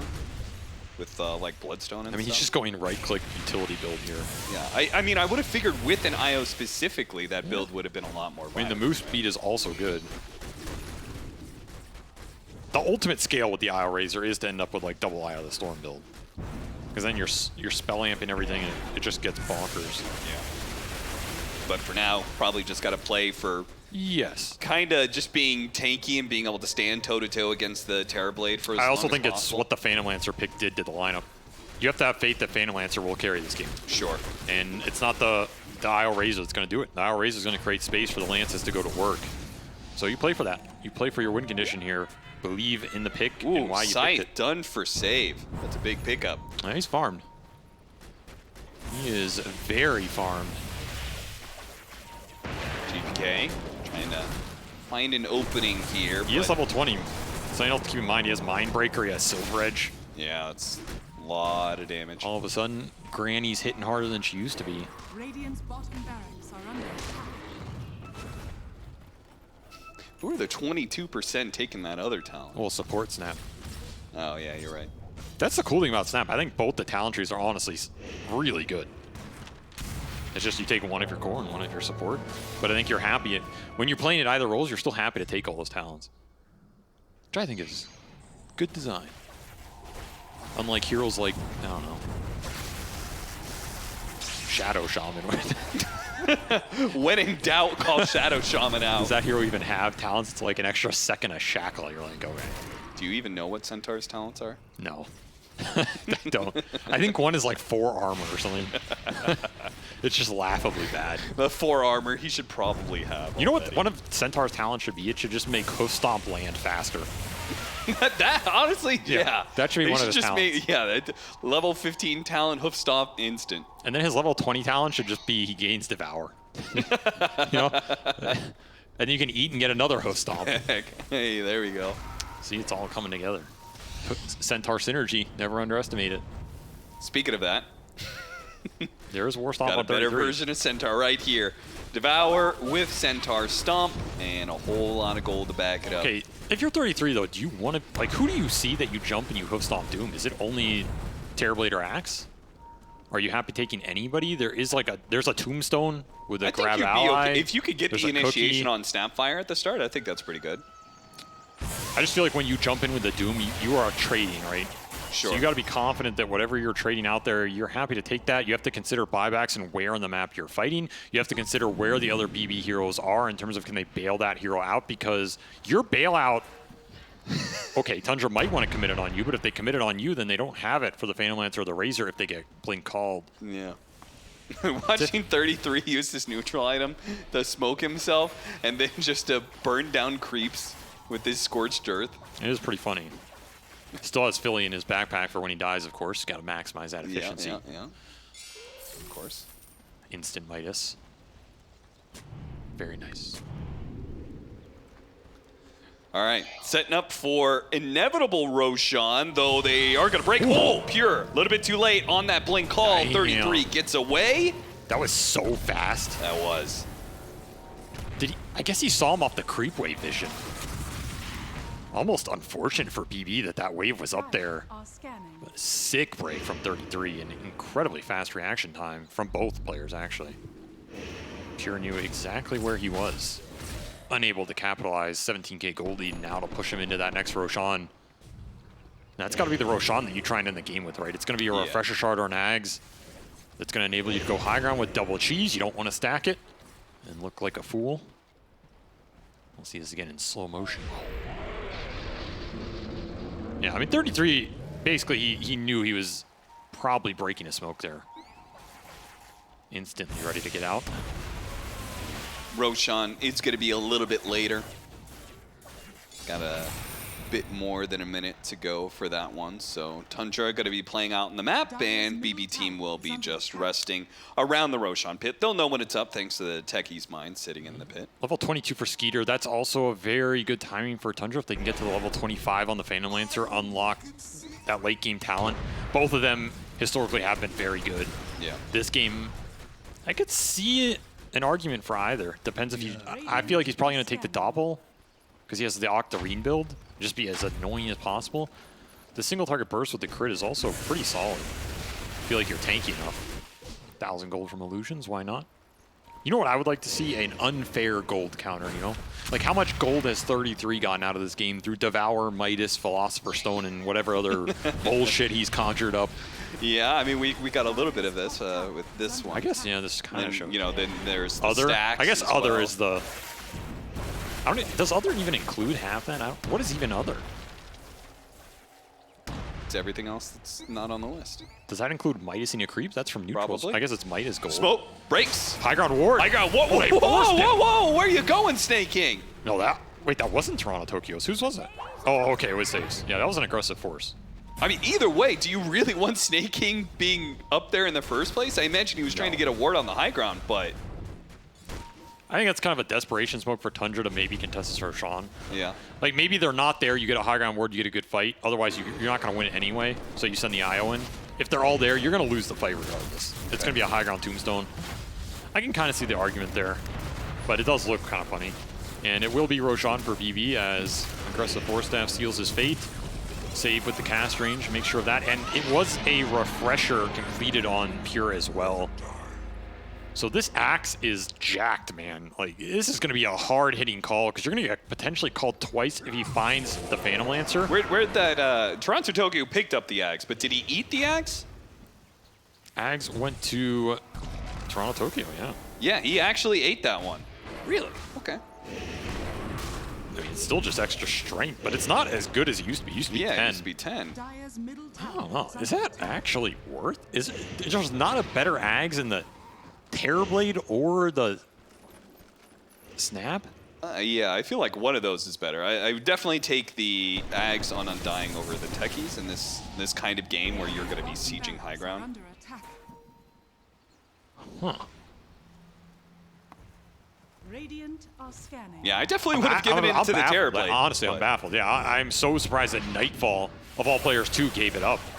That Axe on Terrorblade is good. Yeah, I It's mean, really those same good. situations where we're watching, like, you know, them getting chased down, a defensive Terror Wave Yeah. to just push them back would be super good. I agree. Even the Fear is good this game because you don't have BKBs on Tundra. Yeah. It's only the BKB Doom who can commit in. Let's say you blink in Doom and you just Terror Wave to buy time for whoever gets doomed. You're guaranteeing fearing the other cores here from Tundra. The Razor has no BKB. That just seems better than 4 extra strength on a decay. I mean, You know, maybe Toronto Tokyo's going to get like 10 decays in this next fight. I think Toronto Tokyo thinks he's still playing mid on Team Spirit. I mean, he does have a Shivas I mean, yeah, he and a is big. Stormcrafter. Yeah, I Okay. laughed at the Stormcrafter one. I was like, man, this Wait, guy... did he take the decay talents? What did he take? Yeah, let's check out those talents. We He got did. a decay cooldown. Yeah. Okay, And he was like, guys, I'm level 20. All right, fool on me. I mean, he's gearing up to carry the game. I respect He's that. building an Octarine. My man is going to be I throwing respect decays that. left and right. I actually respect this build. I think a actual 5-player, well, not an actual one, but a sacrificial 5-player is how I phrase it. classic 5-player. Yes, it would have Yeah. taken the Tombstone on Death to get 2 Yeah. and played for that. Toronto Tokyo's like, you know what? Tower is under attack. We need some extra late game security. I'm going to pick it up, boys. I'm going to be a problem. Radiant's top He's got a Shivas for the Phantom Lancer, Stormcrafter damage, Decay's going around, sucking out strength. That is one way to prep for a long duration. I actually think it's kind of genius the more I think about it. I've been convinced. You've been converted. Toronto Tokyo, gotcha. I mean, what else does he build that skews these late game fights, which is where they knew this game was going, right? I mean, any amount of auras. That's the Shivas. Okay, but like Vlad's and Nobody builds Vlads anymore. Crimson Guard is still good even this late against the illusions. Shut the hell up. What am I? Let am the I man speaking carry. Too much? Let the man carry for Making all too those much 5 sense. Undyings out there. You don't understand what Undying does to you as a player. You know, when you're in an Undying meta, I'm an Undying player. when you have to play this hero 30 times in a row in a tournament, I guess if you're Celery, you have to play it 30 times in a row for 3 tournaments. You start to become the Undying, you know? Your brain degenerates. You just sit there drooling in the game, pressing decay for the 2,000th time this year, praying that there's a patch. Every patch, you just go through it, you see like -1 base damage. Oh no, it's not enough. Please let there be like a Bane buff or something. No, there's never a Bane buff. You have to play this hero another 50,000 times. I respect this. This is Toronto Tokyo revolting against the system right here. Raging against the Oh, machine. you want to make me play this hero again? Fine. But I'm going to do it my way. I'm gonna carry. I'm going to deal Carry damage. with the Undying. I like that. We'll see if it pays off. Almost level 25 for Skeeter. It has been a slow crawl there as he does not have a lot of space. Did want that aesthetic cap, by the way. So he is basically playing to just survive the axe jump and then thinks he'll win the fight after that with Disperser MKB picking up the damage slack. He hits very hard now. Yeah, it's not and too he's often gonna, you see MKB on Phantom Yes. Monster. He will also guarantee a buyback in this game, right? I don't think there's any world in which Skeeter ever doesn't have buyback. Ooh. Wow, almost got him. but did not get him as this game continues to get stalled out. Man, look at the net worth on the BB supports here. That is something that can win you these late game fights. Oh, Jesus, they're right there next to the Axe. Holy crap. Yep.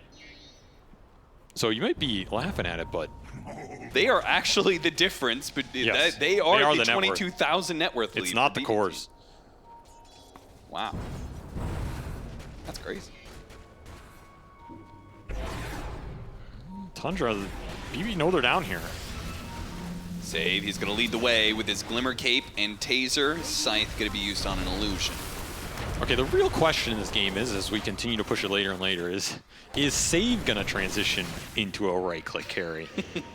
I mean, he's building a BKB. He wants to get in there. He did it in one of those other games. He didn't go the magic resistance talent. Holy crap. I mean, I guess there's not a ton of magic damage he's taking. Yeah, I don't think there's too much here. But even then, you usually take it just for yourself for blast Sure. off. I don't think he's too worried, though. He was having a pretty clean game. But he has gone Mjolnir on this hero before. Interesting.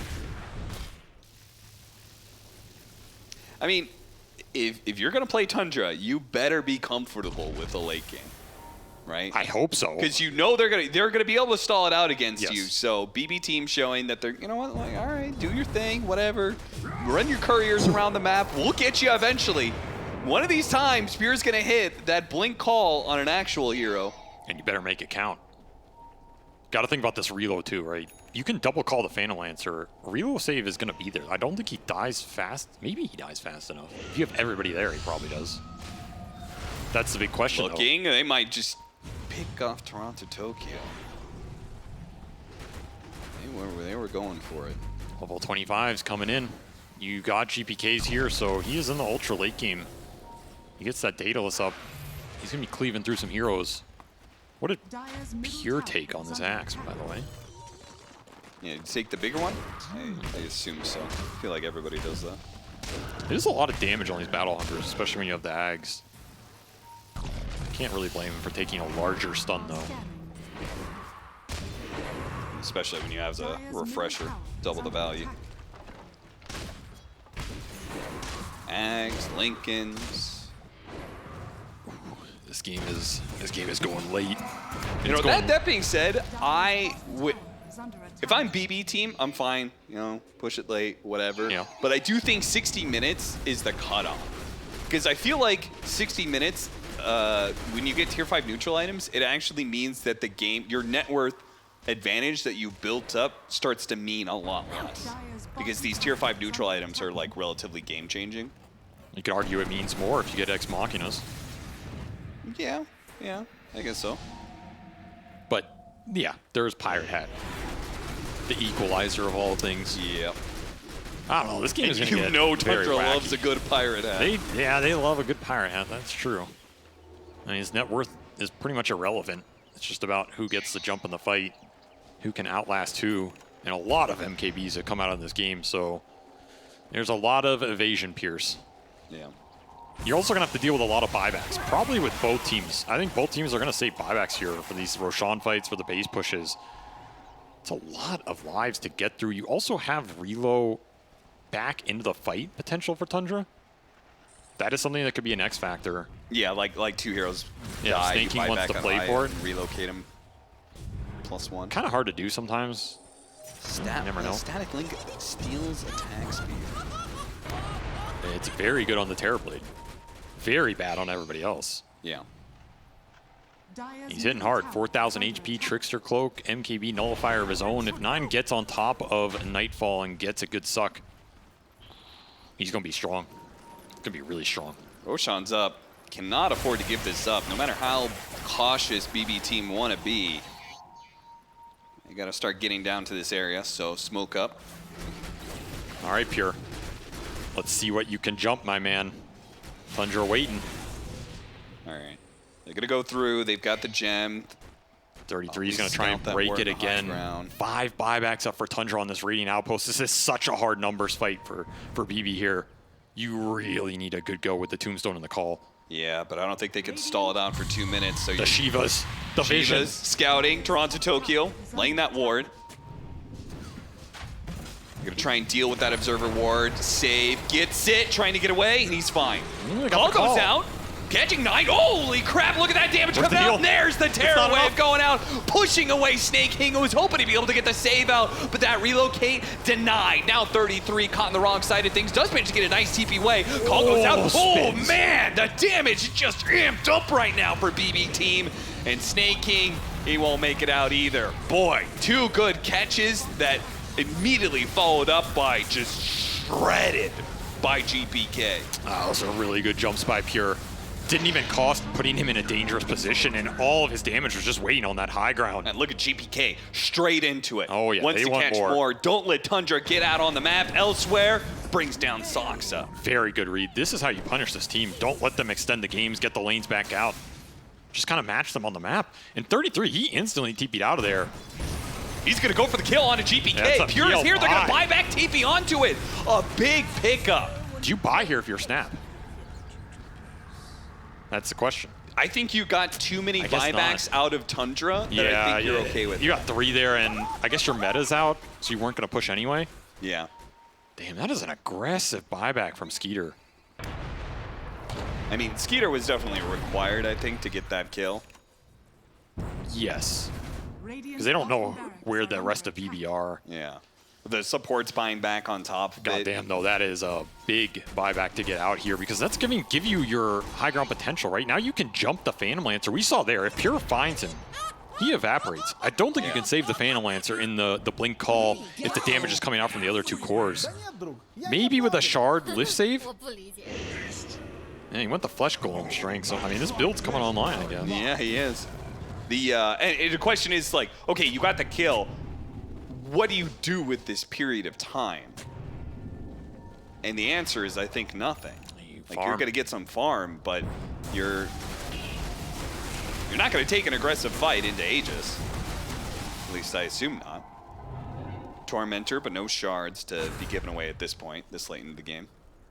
I also think the reload save has to basically be instant the second the axe goes in. There, it didn't come out fast enough to get this Razor out. The issue is you don't know how much follow-up there is. So it's like, I don't know if Snake King wants to reload the instant the axe blinks. Let's say the axe blinks, you reload, and axe just runs away, and there's nothing there. Yeah. You feel really bad. So Snake King's read of the team fight in this situation has to be on point for Tundra to get these saves out. There's just a lot of net worth to deal with, man. These BB supports they are doing a lot. These builds have paid off. Dude, he's going to get a BKB. There's going to be some golden flesh golem that just rolls up. It's a problem. Starts smacking people, and yeah, it is going to be a problem. Like, he can just run in and start killing supports. It is a lot of damage here. And save did not take. It's a lot of slow. It's a lot of damage, Amp. The right-click damage, sad. What can you do? Again, I think you want to be a level 30. I'm telling you, what you do is you take that talent, you buy a Lotus Orb, you run in, you bait 9 to link you. And then he's in a world of pain. Shield Rune for Nightfall. He ate a Moon Shard. He has Refresher. He's got everything in the world. Time to try and end the game. High ground defense is where Tundra have shined this year, and is where their lineup is very potent. They are missing some key buybacks, but they do have 2 on 2 of the cores, and these Lances are going to do a lot. Aggressive Tombstone. Yeah, once again, placed on the high ground. Yeah, that is not something you can do versus lineup. Space.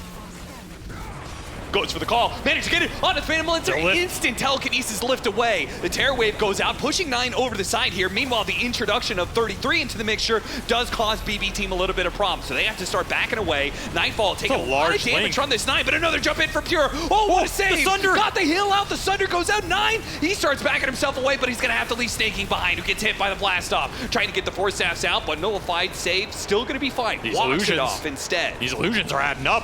They are. Nightfall almost losing his Aegis. For what? He has no mana. Yeah, I mean, he can sunder something, surely. He wants to die right now. Please take me. Yeah, he's finally going to fall. Okay, call goes out. Doesn't hit anything. Illusions only.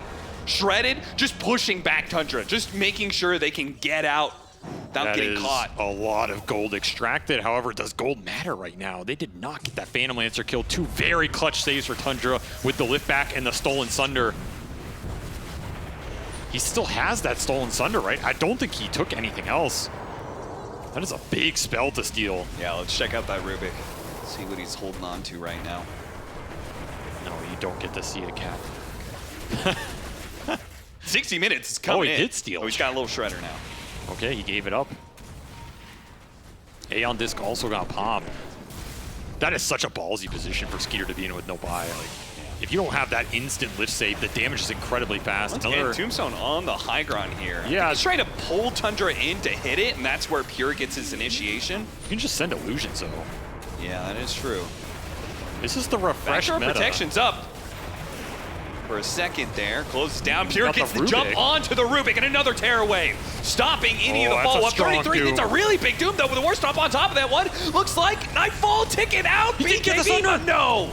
Couldn't get anything off there. Now 33 off of that jump in. Okay, shot another Skeeter? Doom. That's going to be in the wrong Skeeter? spot. Skeeter trying to jump away. Doppelganger. Oh, my. with the What? juxtapose invisibility, he'll sneak away. Bet Boom using big buybacks. If they killed the Phantom Lancer, they could have ended the game right here. That was the most insane thing we've seen this entire. What was he doing there? With 200 HP, no buy, I don't go know, heal. but Toronto Tokyo has 64 extra He has strength right now. 10,000 He HP. almost has 10,000 HP. He is an absolute abomination. What do you do versus this? I guess you just kill him. It's actually not that Yeah, tanky. Pure trying to get that call. jump. This is 33. Gets the counter. Saved, though, with the blast off onto 2. The Phantom Lancer's not able to Oh, follow the this jump golem in for hits. 33, and he just dies so damn fast. More shredded, dies. The PL's Peter, gone? he falls. 2 minutes gone. He couldn't stand up to that damage from GPK, and Tundra will throw their lives in, trying to stop BB Team, but they will not be That denied a win in this game 1. More and more heroes. Throw them all. Throw everything you have. Toronto Tokyo doesn't care. He'll get more calls in. Pure double call. One last call for the road. Hello, Tundra, are you there? Not anymore. Game 1 is taken by BB Team. That's a nice late game you got there. It'd be a shame if a little flesh golem and some taser rolled up and ruined it for you, as BB just push it late and defy the draft expectations here. Those late game fights did not look nearly as one-sided as we thought they were for Tundra. I mean, the PL is stalling it out. Still, BB just pushed through it with so much raw net worth. It's refreshers on ags. Everybody is a core in this game. Can't deal with 5 of them with buybacks. I think that PL buyback mid really hurt Tundra in these late game fights. Imagine you have another Phantom Lancer life there. That game could get really weird. That was a very aggressive go designed to stall the game. Tundra clawed their way back. That game got back to a 1K difference. If they get a Roshan at any point there, they might just cruise it into an aggressive position. Going back to that early game, though, first 10 or 15 minutes was all BB, and they rode it to a very solid position and just proved, hey, heroes don't matter in the late game. It's all about that gold, baby. All about that goal. BB Team got the early start with the laning phase, and no matter what Tundra did when it came to the courier pulls, or playing off of the Devour, or the massive number of stacks they had. It was a lot. I mean, they had It was a way more stacks than BB Team was operating with, but ultimately BB Team got the momentum early, rode with it, and got a Game 1 victory. A Game 1 victory. Yes, we're going to have a second game for this. I love it. This game was very entertaining, and we could definitely see why. When these two teams met last time, it was a fairly similar story in the sense that the game just dragged on because Tundra is so good at defending their high ground. At the end of the day, though, BetBoom does manage to break it, but it took some effort, it took some trying, it took a lot of team fights, and they did manage to get there in the end. I am joined by Purge, by BSJ, by Fear, and we're here to break the game down. And I just want to summarize what was said before the game started, because we did favor BetBoom a little bit in this draft. We thought they were going to get ahead, Purge, at the start of the game, and then there was this glorious moment at minute 37, where maybe Tundra was going to make a a comeback, but it was it happened a little bit differently. Yeah, this is the moment here. They finally pushed them back and defended the base a little bit. Ended up killing Nightfall's Aegis here. They got pretty squirrely. This was a scary moment where the PL finally got caught, and there was a huge wombo combo basically with the cookie fall up as well. It was beautiful. Just really well played by Team BB. This is a game that I love to talk about because it's like all about the carry matchup, the PL versus the TB. You see TB at the absolute highest net worth, and the following 3 net worths are on the side of Tundra. I think that what Tundra did so well this game to stall it out was like their vision of the map that they've always been so good at, where the items they have, like Razor just has Manta Halberd trying to run around with the IO, create space. Doom's got Boots of Travel, Midas, and then at the same time, PL's got the Ags to push out lane. So they're just dodging BB team at all costs, but I didn't like necessarily the way that they itemized for fights. Like I think BB had a superior vision of like where these fights were going to happen and how they're going to play out. I want to give a shout out to Toronto Tokyo for a pretty sick 5-position item build. The Lincolns I think was mainly to put on other heroes as well as stop the PL Lances from coming out. He walked in with his Shivas, the Boots of Bearing. I mean I feel like he had the clearest vision of this entire game out of everybody there. I think it's especially because he was like, I'm going to hit creeps for 15, 20 minutes. All those items you talked about, that's because he's like, I'm farming, baby. We're in. Yeah. I like It's gonna last a while.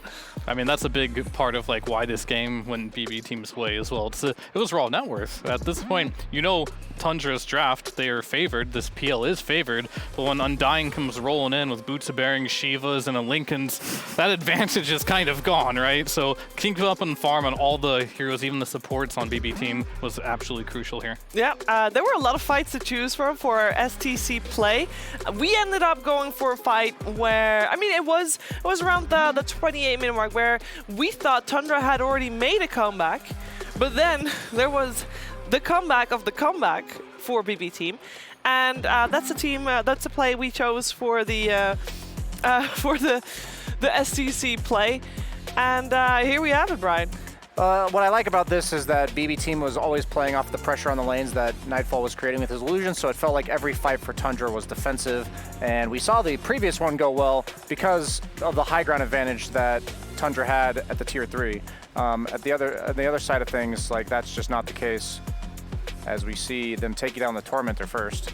Yeah, you gotta wait a little bit, you know, that's all build up to the fight that I believe will happen in bot lane in just Is this Tormentor MVP or what? I mean, almost was killed it? the Rubik there, so there's that. So he's gonna go limping home from this one. Yeah. There you go, the Roshan taken. That is something that didn't Tundra defend this? They did not. Maybe we're a little bit miscommunicating in terms of which play was That the real Roche was impact play. epic. It was a Tormentor. The Tormentor and the Roche was Getting exactly that what we were shard. talking about. Whew. Yeah, that Rubik Epic. shard. Watch Top out. tier. No, that might have not been the fight that we were talking about, but you know which fight we were talking about because there were a lot of good fights, but that one in particular was really good, which I'm sure you remember very, very well. But I do want to talk more about these two teams because the fact that it goes this late. I mean, we saw Purge, we saw 33. You know, defend the high ground with this courier. It's stuff like that that makes Tundra that good at defending high ground. But why weren't they able to, you know, win eventually, which we thought they should do because PL was supposed to win. Yeah, I think the issue was that the TB was just way too far ahead on net worth. A Scotty is always going to beat a IO healing type draft. The fact that it was a range carry as well made it worse. So he got Scotty so fast, they just kind of kept winning fights. He had massive net worth. If PL was able to be like equal net worth, they would have been able to take fights a lot easier, but it was like they're always fighting against that large Terrorblade net worth. So yeah, the fights just were very, very, very difficult. And then they just got more farmed on everyone else on their team as well. The story of the game for me is that they picked Terrorblade on 8, so Tundra only had one response pick, which is the PL. So PL's job is to make Terrorblade not carry the game. So then you have this Axe, whose job is to make it so PL doesn't prevent Terrorblade from carrying the game. And I think that BB team itemized and played the fights in a way where you saw Skeeter get caught by a few Axe calls, and if those Lances are not coming out, that Terrorblade net worth, he's just going to kill everybody. Yeah, and that's kind of what happened during the game. He was killing everybody. And while he was doing that, there were a lot of kills happening in other games as well. We are having 4 series going on at the same time. And all the other series are a little bit further ahead. Now you already see Talon was able to 2-0 Secret as Purge so accurately predicted. And we also had Shopify Rebellion and TSM already finished their series with the 1-1. Aster and Liquid is still going on as well.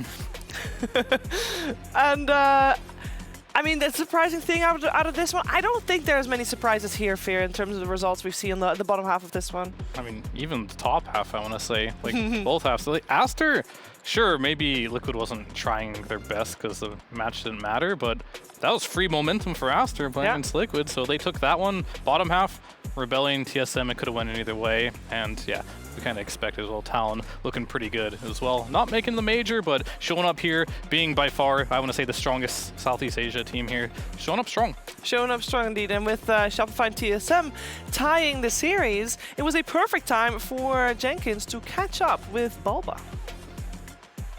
Ladies and gentlemen, I'm here with an illustrious person, of course. You know him, I know him, you love him, Bulba. You guys are currently winning. You said you wouldn't do an interview after the game ended because it would be a waste of your time to speak with me, but I could sit down next to you and you would allow me to do an interview. You guys are currently winning against Broodmother. How did you do it? What do you mean how we just beat them? You want like details of how we beat them? Yeah. You can look at the heroes that we won with and you're like, maybe that's what, what they're thinking. If we lost, you'd be like, maybe that's not what. It's all hindsight, right? Cool. Okay, that's really good. Now that we've talked about the game, got that out of the way. Now we're looking. We're getting to the actual stuff. I thought you were gonna come and say funny You shit. said that I could eat your hat at Berlin Major, and you wouldn't let me. You didn't let me do it. You avoided me. Why did you avoid me, and why did you not give me your EG hat to eat? I mean, I'm telling you already that I actually couldn't find my EG hat, but I do have other hats that I have worn, especially within the last year, that you can still eat the hat. Like, so I'll give you the hat to eat. Do you want it? Do you want to eat it at this event? Yes. You can have some like boba hat with hummus. Yeah, I think I'll do that tonight. Because the hummus here is really good. It is actually really good. So It's the best hummus I've ever had. good. Yeah. I can just eat hummus here every day. The food's been good for you then, as a vegan. I'm not actually a vegan. Don't insult me. I didn't ask. I'm a vegetarian. Yeah, I didn't ask. What? Anyway, who's that guy? That's Connor. He's our brand new manager. He's probably the most good-looking manager in the Dota scene by miles. He is also an American, but he's not single. I can definitely understand why. Look at him. I always look at him. He looks like a beast. Here's a question for you, Connor. Would you be able to eat Bulba's hat? Why would I want to eat Bulba's hat? Okay, that's it for this interview, guys. Thank you so much for watching. This has been Connor and Bulba. Congratulations on winning. One final question. How does it make you feel that Spotify is a sponsor of this tournament? Are they actually a sponsor of this tournament? Yes, they are. No, Spotify. Yeah. Oh, good to hear about that one. I love the hummus here. Yeah. Anyway, that's it, guys. Shouts to Shopify, shouts to Spotify. Shoutouts to Connor. And shoutouts to Connor. We're here at Riyadh Masters with Connor, with Bulba, The with sexiest manager here. That's right. Back to you, Sheaver. Hope to get very many more updates from Jenkins in the player lounge, as I think Fear, he's just chilling there all day. And he's just sitting there. Who, Jenkins or Jenkins? Bulba? Well, both probably, Yeah, probably. to be honest. Should get those two out of a room. That's all I know. Yeah. How many diet beverages do you think he's had today by 3 p.m.?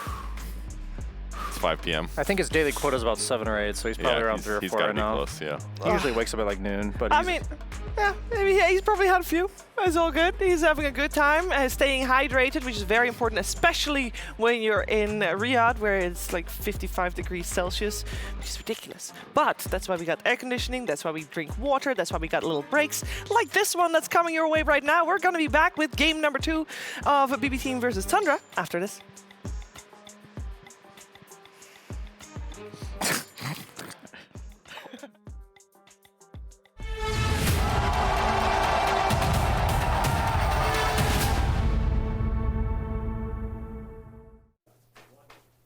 Ladies and gentlemen, welcome back to the Player Lounge here at the Riyadh Masters tournament.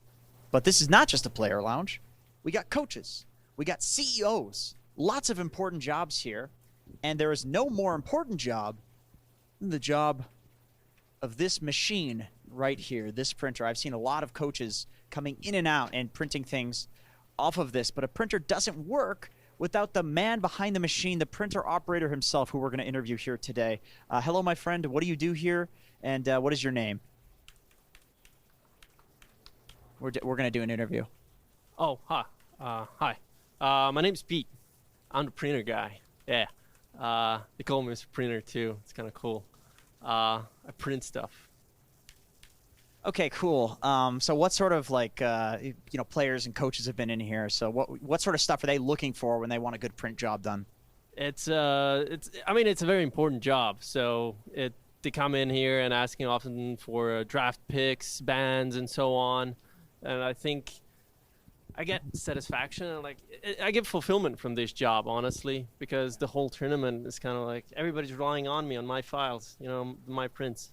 Yeah, that makes sense. Well, who's the most recent person that was relying on you to get the right files off of this printer? The most recent one was probably Moon Meander from TSM. Yeah. I do have some files for him. Can you bring him? So. Yeah, I guess so. I mean, it's confidential. Maybe we can't show that on camera, but if you could just hand it to me. Yeah, I think this is for their ban phase for TSM, if I'm not mistaken. And oh wait, Balba sent me an email too. He's got something for their draft. I think this is what it's supposed to be picking. I don't know. I don't even know Dodo. I don't even know Dodo. Well, yeah, I guess. These are important draft information. Lots of important jobs. Lots of important jobs going on here at the Riyadh Masters. Not just coaches, not just players, but everybody's got to work. You got to work. So back to the panel. Who's also working? With Shiver. Back to Shiver. Hey. How does he know? Oh, hello. I'm live. How does he know I was here? How does he know?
All right, guys, we are back. We are ready for some more Dota 2. We got ourselves game number 2. And for that, we got bbteam, we got Tundra, and I got a couple of smart people that are going to tell me exactly how adjustments will be made. Fear, what are we getting here into game number 2? What adjustments need to be made? Because we thought the draft was good for Tundra in the late game, and they thought that they could drag it out, which they did, but then they still didn't win. So where did they go? Well, we didn't necessarily think the draft was good for Tundra in the late game, but that was the only way they're going to win that game. Okay, yeah. So I think the problem that happened for Tundra there is they kind of fell into a bit of a trap. Like, this hero is perfect for the game, let's pick it. Unfortunately, it was an ultra hard carry, and their whole lineup wasn't meant to cater a hard carry. So it became very difficult to play the game, and for bbteam, their draft was pretty stock standard meta. They had everything, they ticked all the boxes, and it was pretty easy execution, I'd say. I love this stage, by the way. It looks so cool. We have a draft on the screen as well. Yeah, it feels like the BB team's map movements, as well as just the way to play fights, is also a lot more straightforward. Like, you have the Undying to run in, you have the Snapfire as the back line damage dealer, you have the Terrorblade who's more willing to get in the middle, you have the Axe to initiate, the Techies who's enough of an off-screen threat that you can't just easily commit onto anybody. On the other side, Doom Razor, just no stuns, right? You don't want to be close to these heroes, but you either jump them or kite them. And then on the other hand, PL. So the idea behind PL is that you want to kite back, and then Doom Razor are pretty hard commit. So the idea of the way PL wanted to play was what they had to buy into, but as Fear mentioned, like these heroes don't play their carries game. Like Doom and Razor have their own style that they usually have to commit to, and so maybe just a bit more synergy on the side of Tundra's draft as the game goes on, but at the same time it could just be, you know, the money diff. It's interesting that Tundra had selection priority, it said. They chose second pick, which kind of makes sense, right? Like, 'cause the last game they had first pick, they picked the IO, and then they just, like, dodged the combo. It was like, they're like, okay, we're first pick, this is our strat, and then we're like, cold feet, all right, we'll get out of here. Yeah, we also have them change up their bans completely. We still have the same bans for BBteam. They banned out the Timbersaw and the Enigma. And previous game, Tundra banned out Brood and Chen, which are now both still in the pool. I wonder if Tundra goes for Darkseer opening with the Bloodseeker ban. Ooh, not sure about this one. This one, we'll give it a shot. You know, Brood, it's been in the meta for some time, has received some nerfs, hasn't been doing well at this tournament quite yet, so this is just a confidence pick. They won game number 1. It was left in the pool. They're just going to pick it right away. We just have to see if BBteam knows something we don't know about this hero. Maybe there's a different build. Let's see that save Enchantress against the Darkseer. Darkseer has been getting more and more popular. His win rate is high. People are now picking him first round because he had one of the most banned heroes in the tournaments, almost consistently always in the second round of bans. So people are like, well, if we're going to get him, it has to be now. And when heroes, like we saw what happened with Morphling last patch, you need to hard counter it if people are prioritizing it this early. So the dispels on the support, I think, is absolutely essential. Oracle's like the second best in terms of like an actual hero to do it, but okay, they go Oracle. But to add to your point, though, maybe that's why Darkseer is getting a little more popular, because Enchantress did get some significant nerfs too, right? So on top of that, maybe it's like, oh, you know, Darkseer is always on the cusp of being one of those heroes that you just want to pick whenever you can get it, but you do have those spells to worry about. Oracle still does that, so it still might be a hard Darkseer game, but at the end of the day, this hero, if it does get farm, it's still a big teamfight threat. And it's pretty good against Line as well, right? Line's a lockdown and burst damage hero. Oracle's going to save the guy that gets gone on, so across the board, I think it's a pretty cool pick.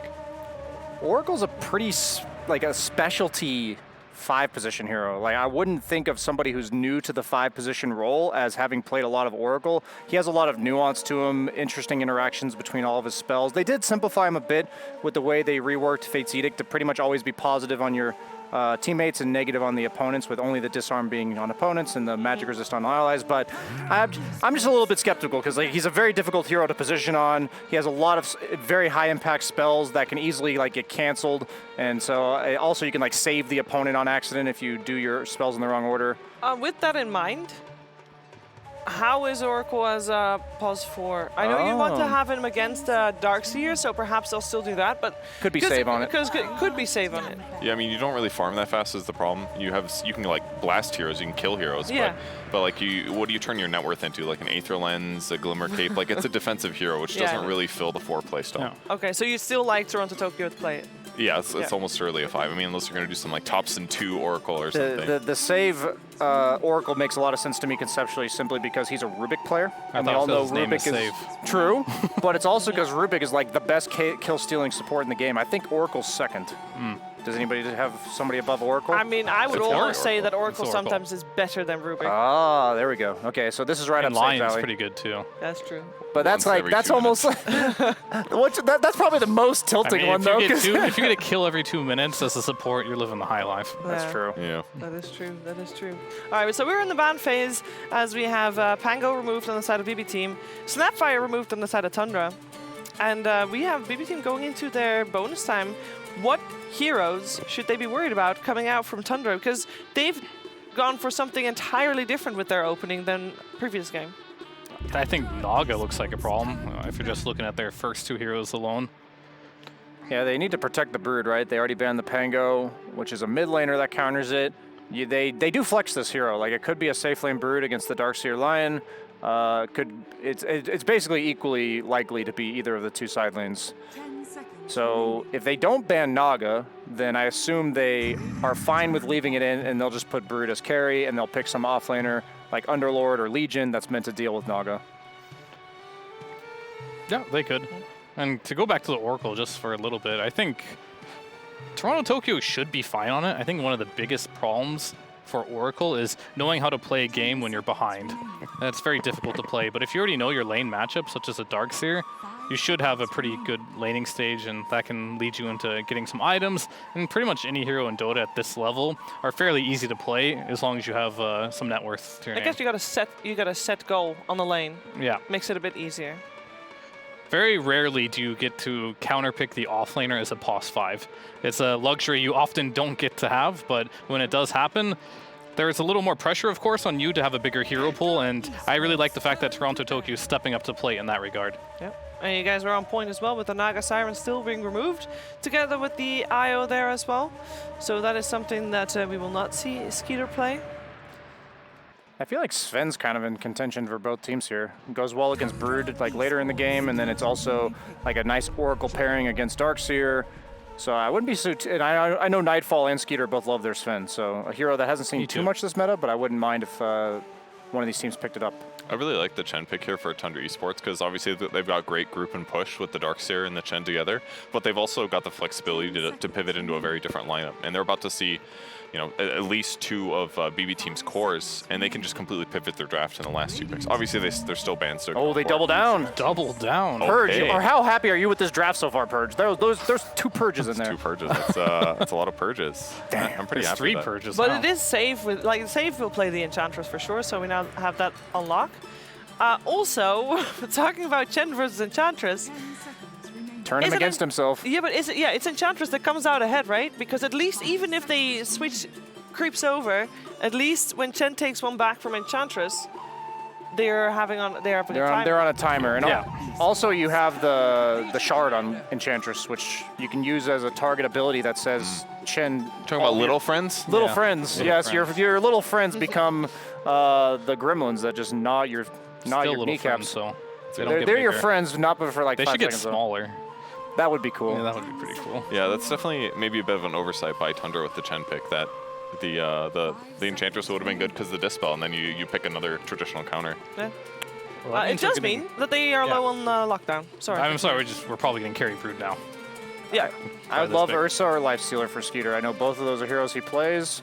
I think they're underrated with all the nerfs that have happened to the A-tier heroes, S-tier carries. They've got Chen, so you want like a bruising frontliner that tends to become independent around level 5 or 6. Matches well against Legion. Also carry DK, but I'm kind of biased there. So but you're not biased about the Ursa? No. Oh, okay, all right, so. Absolutely not. I feel Absolutely like- not. I mean, it could be a good game for it. I think Sven's fine too in a game like this. Like, you can get dueled, but as long as you buy BKB, don't really care too much. Flash Farmer. It's very interesting if you're looking at like a lot of these pro players playing their pubs right now. Sven is rising in popularity with the fall of Medusa and Morphing, 2 matchups Sven hates playing against, but also another one of the Flash Farmers that could do that as well. But we're gonna go for the Terrorblade. I don't like that. Yeah, that one's interesting. It's better against Legion later, but it's bad against her early. Yeah. And I would have thought if it's like a lane counter to the Brood, it makes sense. But now that they've already revealed the Legion, you're not in a winning matchup. And then you also have the Enchantress who takes your illusions. So you have like, it's not as good as Pugnar or Lion, but it does make your lane pushing in the early to mid game. Like the Enchantress can just follow you around. It really negates it a lot. Yeah, that's true. And if not for that, I would have felt really good about it because there isn't that much counter push from BB Team thus far. But yeah, if he's stealing illusions, that's definitely kind of problematic. But overall, his DPS should be really, really strong. And they've got some saves between the auras from Darkseer and the Chen. So like they should be able to keep him alive. He can also sunder somebody else that gets dueled if he really needs to. There's some The Eternal options. Envy. Definitely very concerned about how much TB can farm in this game because there's going to be Enchantress in one lane, right, stealing it, and then you can't actually send an illusion to Brood's lane as well. He's going to have enough spiders that he's just going to eat it immediately, and plus Brood takes up a lot of the jungle creeps that TB does want to farm here, so they're going to have to find a way on Tundra to open up the map here. Darkseer is another hero that likes to shove lanes out quite a lot here. And when you see Lion, he's a bit on the greedier side. He needs some farm. How are you going to get active? I think the last hero for Tundra, it can't be one of those crazy 9 heroes that needs a lot of farm. TB needs some space. Then they need to make things happen on the map with the Lion and Chen. And they need an enabler mid to do that. Something that's going to move, pick up power runes, and make things happen in this game. With all the things that you guys say, though, why would they even pick Terrorblade? Like, what is their thought process behind picking him into a lane that's difficult, a game that's difficult because he's going to struggle finding farm? Where's the logic? High physical damage, I'd say, from BB. Yeah, like if they just get ahead and they death ball, TB is like one of the best early tower pushers. With the auras from Chen. And he's backed up by auras and the team fight, so like it has potential for sure. It doesn't have to be some close game. Our concern, I think, once again, is like the first 10 minutes. Like the momentum for Darkseer's lane is going to be against him because you're dealing with 2 supports that could potentially shut you down, as well as a Brood is a pretty decently strong laning carry. So like the reason why I said Ursa and Lifestealer was these heroes will like stand their ground in that top lane and actually fight back against the Legion. Terrorblade's very good against this lineup, 20 minutes, 25 minutes plus, but it's like that's how BetBoom beats you, or that's how BB Team beats you. Like they just take all 3 lanes in their favor and then just close down the map very quickly. And this is exactly how it was approached in game number 1, where Terrorblade was picked. It was on the opposite side for BB Team, and then Tundra said, there's this one hero that's going to make you not carry the game, and in this case, it's Windranger. She's going to buy the early Maelstrom into like a later like MKB Daedalus, and suddenly this Terrorblade's like not going to be able to stand his ground anymore. And he's like their major damage source on their team as well. Like that's basically like what he's the only one. Lionfinger and Ion Shell damage illusion. So yeah, they need something else that can do a different source of damage. Yeah. I will say though, if Tundra do play together, they buy the auras with the Darkseer. He loves buying auras. Chen loves buying auras as well. They've got their pickoff hero in the Lion. If 9-0 ties this all together, you're playing versus BB Team, who is a tri-core lineup in essence here. They start falling apart a little bit. They're not going to have the auras on their side. Oracle is a hero that kind of wants to have like a mech on his team, additive heals and auras around him. They could definitely have a stronger timing, get a Roshan, something like that, and make this game very difficult for BB Team. So do they need some like low farm gank hero on the Thunder side? They need something that moves fast, like some mid Earth Spirit for 9. Or I mean, he banned all the spirits himself. I feel so like he's just going OD because that doesn't make any sense for the game, but it's good against everything else. They go Mars. You go. Okay, I like that. I think like having something that just says like, okay, Legion goes on somebody, Windranger goes on somebody, like you're now stuck here. There's no kill the one guy, get out play, because that's kind of what BB Team's representing right now. They don't have much AoE at all. Really, they have none. So the arena saying like being trapped in with us, it enables the Darkseer wall to also have higher impact, I think. Yeah, it helps him lock down Windranger as well. You drop the ulti on him, and then your team can actually kind of swarm in. If there's a duel, you spear that guy to a tree, and he's going to do way less damage. So he can also find backlines. He can catch Brood. I think it's a really good pick, but he's going to need more damage than the normal Mars for sure. I mean, that's why he's played as a mid, right? He's got a little bit of an extra head start compared to your traditional offlane Mars. Yeah. Is it enough to tie the series? That is the main question. I actually like Tundra's draft more. In this particular patch, I really favor teams that only have one carry, and they all play for the same common goal of making that carry have the space. You buy auras for him, you hit a timing, you win the game. Whereas if you have a draft like BB Team, I feel like it's very much so you gotta just win your all 3 lanes and keep snowballing the game. For pretty much any other team in the world other than BB Team, I'd say their draft kind of sucks. But this is like exactly what they do. Like this is like we run over you in the lanes. We have 4 cores because save always ends up being another core, and I just think they're going to take over the entire map. And there's really no punish for Blink dueling anybody, for Windranger going on. Like once they have BKBs, the only punish was the Mars Arena, and I think they're just going to kind of pick and choose their fights. As long as they don't have to 5v5, they're good. Yeah, and if if Toronto Tokyo on the Oracle can offset a lot of those Mars ganks, then I could see Tundra slowing down a little bit too much and then not feeling as impactful. And because once they start mitigating the TB, getting solo kills on him, latching him, killing him, it's going to be really hard for them to snowball after that. Their only real disable, though, to just play devil's advocate for a little bit, is the Shackle from GPK. Is that enough? I mean, Jewel, yeah, sure, but then they still attack, you know? I mean, the thing that Oracle does also, you know, puts them in place, but they can still do stuff. They shall disable them with money. They will buy many items. Here, so. You're going Tundra this way. You think, yeah, okay. BB Team, not enough disable, not enough power in the tank. But the other two, you think Tundra, or sorry, BB Team is doing... gonna do quite well because this is their jam. I just think there's a bit of desynergizing, like anti-synergy between the way that Skeeter's heroes are supposed to play and the rest of Tundra. We saw it in game 1, and I feel like it's kind of similar here. They needed a guy that like fights the Legion off, and they didn't have that, so that's why I'm concerned for them. Okay. If BB Team is going to do well, Purge off the back of who is it going to be? I think they're going to smash the lanes again, is what I expect. I just feel like they're one of the best laning teams in the world right now. And I with the heroes that they have, with the counters against Darkseer, the Enchantress, I just feel like they're going to win the lane. And then they're going to get ahead, and then it kind of comes down to those mid-game rotations if Tundra can catch back up and then get ahead. And if Tundra is going to do well, fair. I mean, you're going to see 33 play this Darkseer matchup like you've never seen Yeah. before. They're going to drag double waves, pull it to big camps. They're going to dodge this Oracle like crazy. I'm sure he'll find a way to get some farm in this game. Darkseer is one of the most popular heroes at the moment. And they got their hands on it and the best guy out there, so you think Tundra easy game. Soon we should be able to head into that game. I am not sure what we're waiting for, but that's okay because, what is it? Absence makes the heart grow fonder. And that means that the more we are talking, the more you're looking forward to the bloodbath that might unfold in front of us with Tundra versus bbteam. But my panel has already said who they favor. So instead, I would like to ask the player that they would like to highlight, other than 33, which you already highlighted. Sure. All right, so who would I highlight outside of 30? It has to be 9, I think. In this particular game, he can't have like a really bad laning stage into failed rotations. He has to make, he's going to be the glue of the team if this is going to work. He's going to have to get runes, make rotations, and they have to connect. So if he can't make that happen, the game might be hard. And generally speaking, he doesn't really enjoy playing this way. He loves playing like the Wyverns and Caudles, getting his own farm, maybe some Arc Ward and something like that. So he has a little bit of an uphill battle going for him, but I feel like this is what they need to do as a team to get back into that form. Yeah, that would mean that they would need to adjust a little bit. Yep. More team play, less on your own island.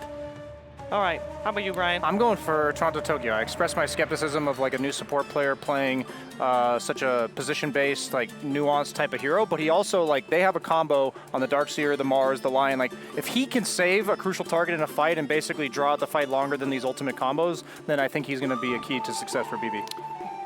All right, Purge. Well, we'd love to hear your opinion, but maybe some other time because now people would just like to see some Dota 2. Game 2, Tundra, bbteam coming your way with Cap and SVG.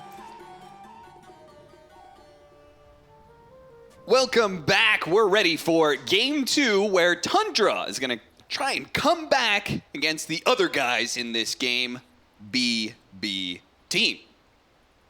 What was happening right now, by the way? As you can see, the whole crew is currently going through the gate. So Tundra are doing some weirder movements than normal. Looking for a freebie. Yeah, just seeing if they can find anybody hanging out, trying to put down some sort of lane ward or something. Yeah, you never know. They get a deep obs of their own, so they can set up for these runes. And maybe they'll find something else on it. Maybe don't want to fall behind in the early game again, too. You're looking at another very solid laning draft from BB, right? You have very strong Tricore in terms of laning prowess. Pretty hard to shut down a Wind Ranger mid with anything, and then Brood and Legion on your side lanes. 2 sustained cores that can just power through a lot, and then you throw on an Enchantress.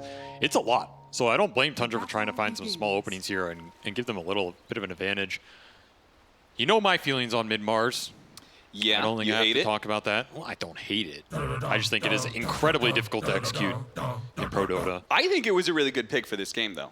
It is interesting. Like, the Bulwark is very good, right? Yes, I think the Arena is super good against Wind Ranger in this game. Like, the walls being able to block out the shots while also trying to keep the Wind Ranger in certain situations, can keep the spiders out. You needed some more lockdown in general just to make it so that the wall and the Metamorphosis TB can go to work. I mean, if there's any game that's a mid-Mars game, I think this is the one. It just might be very slow. It's not really a mid playmaker. I think the playmaking with it tends to be very clunky. And that's the issue with this Tundra lineup for me. Like, when does it come online for them to fight? I mean, this Tricore is not very fast in terms of playmaking or skirmish power. Meanwhile, safe lane Brood Mother might just get the kill, but he's got the Impale backup. Oh, what? What? Oh, I think he died to the tick. I don't think he got that right click. I think he got the right click. Oh. Silken Bola. Yep. Oh, he threw out another Silken Bola just in time. Okay, okay. Just look. Pure. Meanwhile, I saw Pure battling it out there with the Terrorblade, which was a bold choice during Metamorphosis. Not sure how much he succeeded in that. Yeah, he didn't back down. Moral victory. Yeah, that's Send true. a message. That's true. The other thing about this Lion Darkseer opener, the other one we've seen is the Rubik Darkseer. At least you have an AoE vac combo. Like, Lion Impale on the back is pretty good. This spell's a lot better than it used to be. You have extra range AoE. It used to be pretty reliable back in the day, and that was the easiest kill I've seen in a while. Yeah, he made that look very straightforward. I'm glad to see Lion back in the meta. This hero's cool, you know?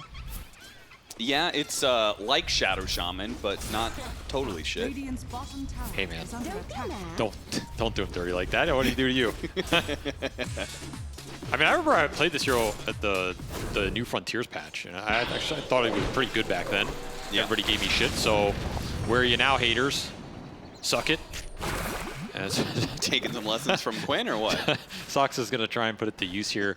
You this know, hero's laning as just a personality, really your job is more dependent on the public than Quinn, so I wouldn't take any Nobody from told him. me that. Radiant are scanning. I mean, I came into the talent scene. I talked to Kyle, and he said, make sure you make an enemy out of as many people as you can. That's how you become known. I said, that makes sense. Yeah, the more people talk about you, the better it is, right? Either way, we have Mars at the top. That's a good sign for Tundra, because these side lanes are going to get spicy in the next few minutes here as the Brood and Legion heat up and save. Man, we have seen his Enchantress just run games over. Oh, and yeah. Chen, Lion are not the best at combating the Ench if she pulls ahead in levels. So if Save gets a fast start, he gets an extra couple kills here. I feel like he has advantage in terms of moving around the map, potentially ganking mid with a Wind Ranger 6 and a Javelin or something. Some of these power moves could be really nice. Of course, you can also just sit up here and pressure the Terrorblade. This hero is really good versus Terrorblade in laning phase. Abuse the small HP pool. Oh, save your heal. Is that going to be enough to save you? Not quite. A little overextension there. That's very close. If he lives, you're happy. Still, Tundra playing this safe lane really well and just abusing the meta. 2-0-1 as well. Double reflection. Making sure that you don't lose the laning phase against BBT has got to be so important. Yes, and that just comes down to, I don't think Tundra want to necessarily draft stronger lanes, you know? I think they just want to play them better. Which, I mean, it's easy to say, but this is a team very capable of that. Damn, this reflection is doing work. Yeah. I also feel like Pep Boom, BB, like you were saying, in those early trades, they didn't win them as hard as they wanted to. Yep. With the Legion versus the TB, maybe pure overextending a little bit, and it's cost them here because he's just stayed low the entire lane, which means Tundra can continue to play aggressive on him and win these trades even more. Yep. He just hasn't been able to regen back up. Yeah, he hasn't seen like above 50% of his HP pool in so long. So whatever happened those early waves did not work out here for Pure at all. He's even going the early chainmail just to survive even more. I think this is a lane they should be doing better in, which for Tundra is a good sign because that first game, the laning phase was... It was a tough one. What do you think about this matchup here? We got the safe lane Broodmother, which, you know, is not a new thing, but it is relatively, underutilized? Maybe? Do you think it's strong? I think it's coming up in the meta. Yeah. Again, I think the CIS carries are the ones playing it the most. Right. I look at Nightfall, I look at Ramses. I think they've been the most successful with this hero. It's going to start to branch out soon. I think when you pick it early and you flex it around, you should be very comfortable and confident playing this hero as a carry and having it scale. I think you can do crazy things in the late game with the level 25 talent. In this game, you have level 25 Brood talent plus Oracle Ags. Spicy. Yeah, that very spicy. Yeah, you could get some serious minus BAT and let that Broodmother really go ham. That, this that Ags is interesting. You know, so minus 0.3 and minus 0.25. Take away half a second of BAT off a hero? I had a little birdie messaging me before this game started saying, think about Oracle Ags. Which I actually didn't know 100% of what that did. And I doubt a lot of people do because it's been changed like 5 times. Yeah. But in theory, it's insanely broken. Just straight up.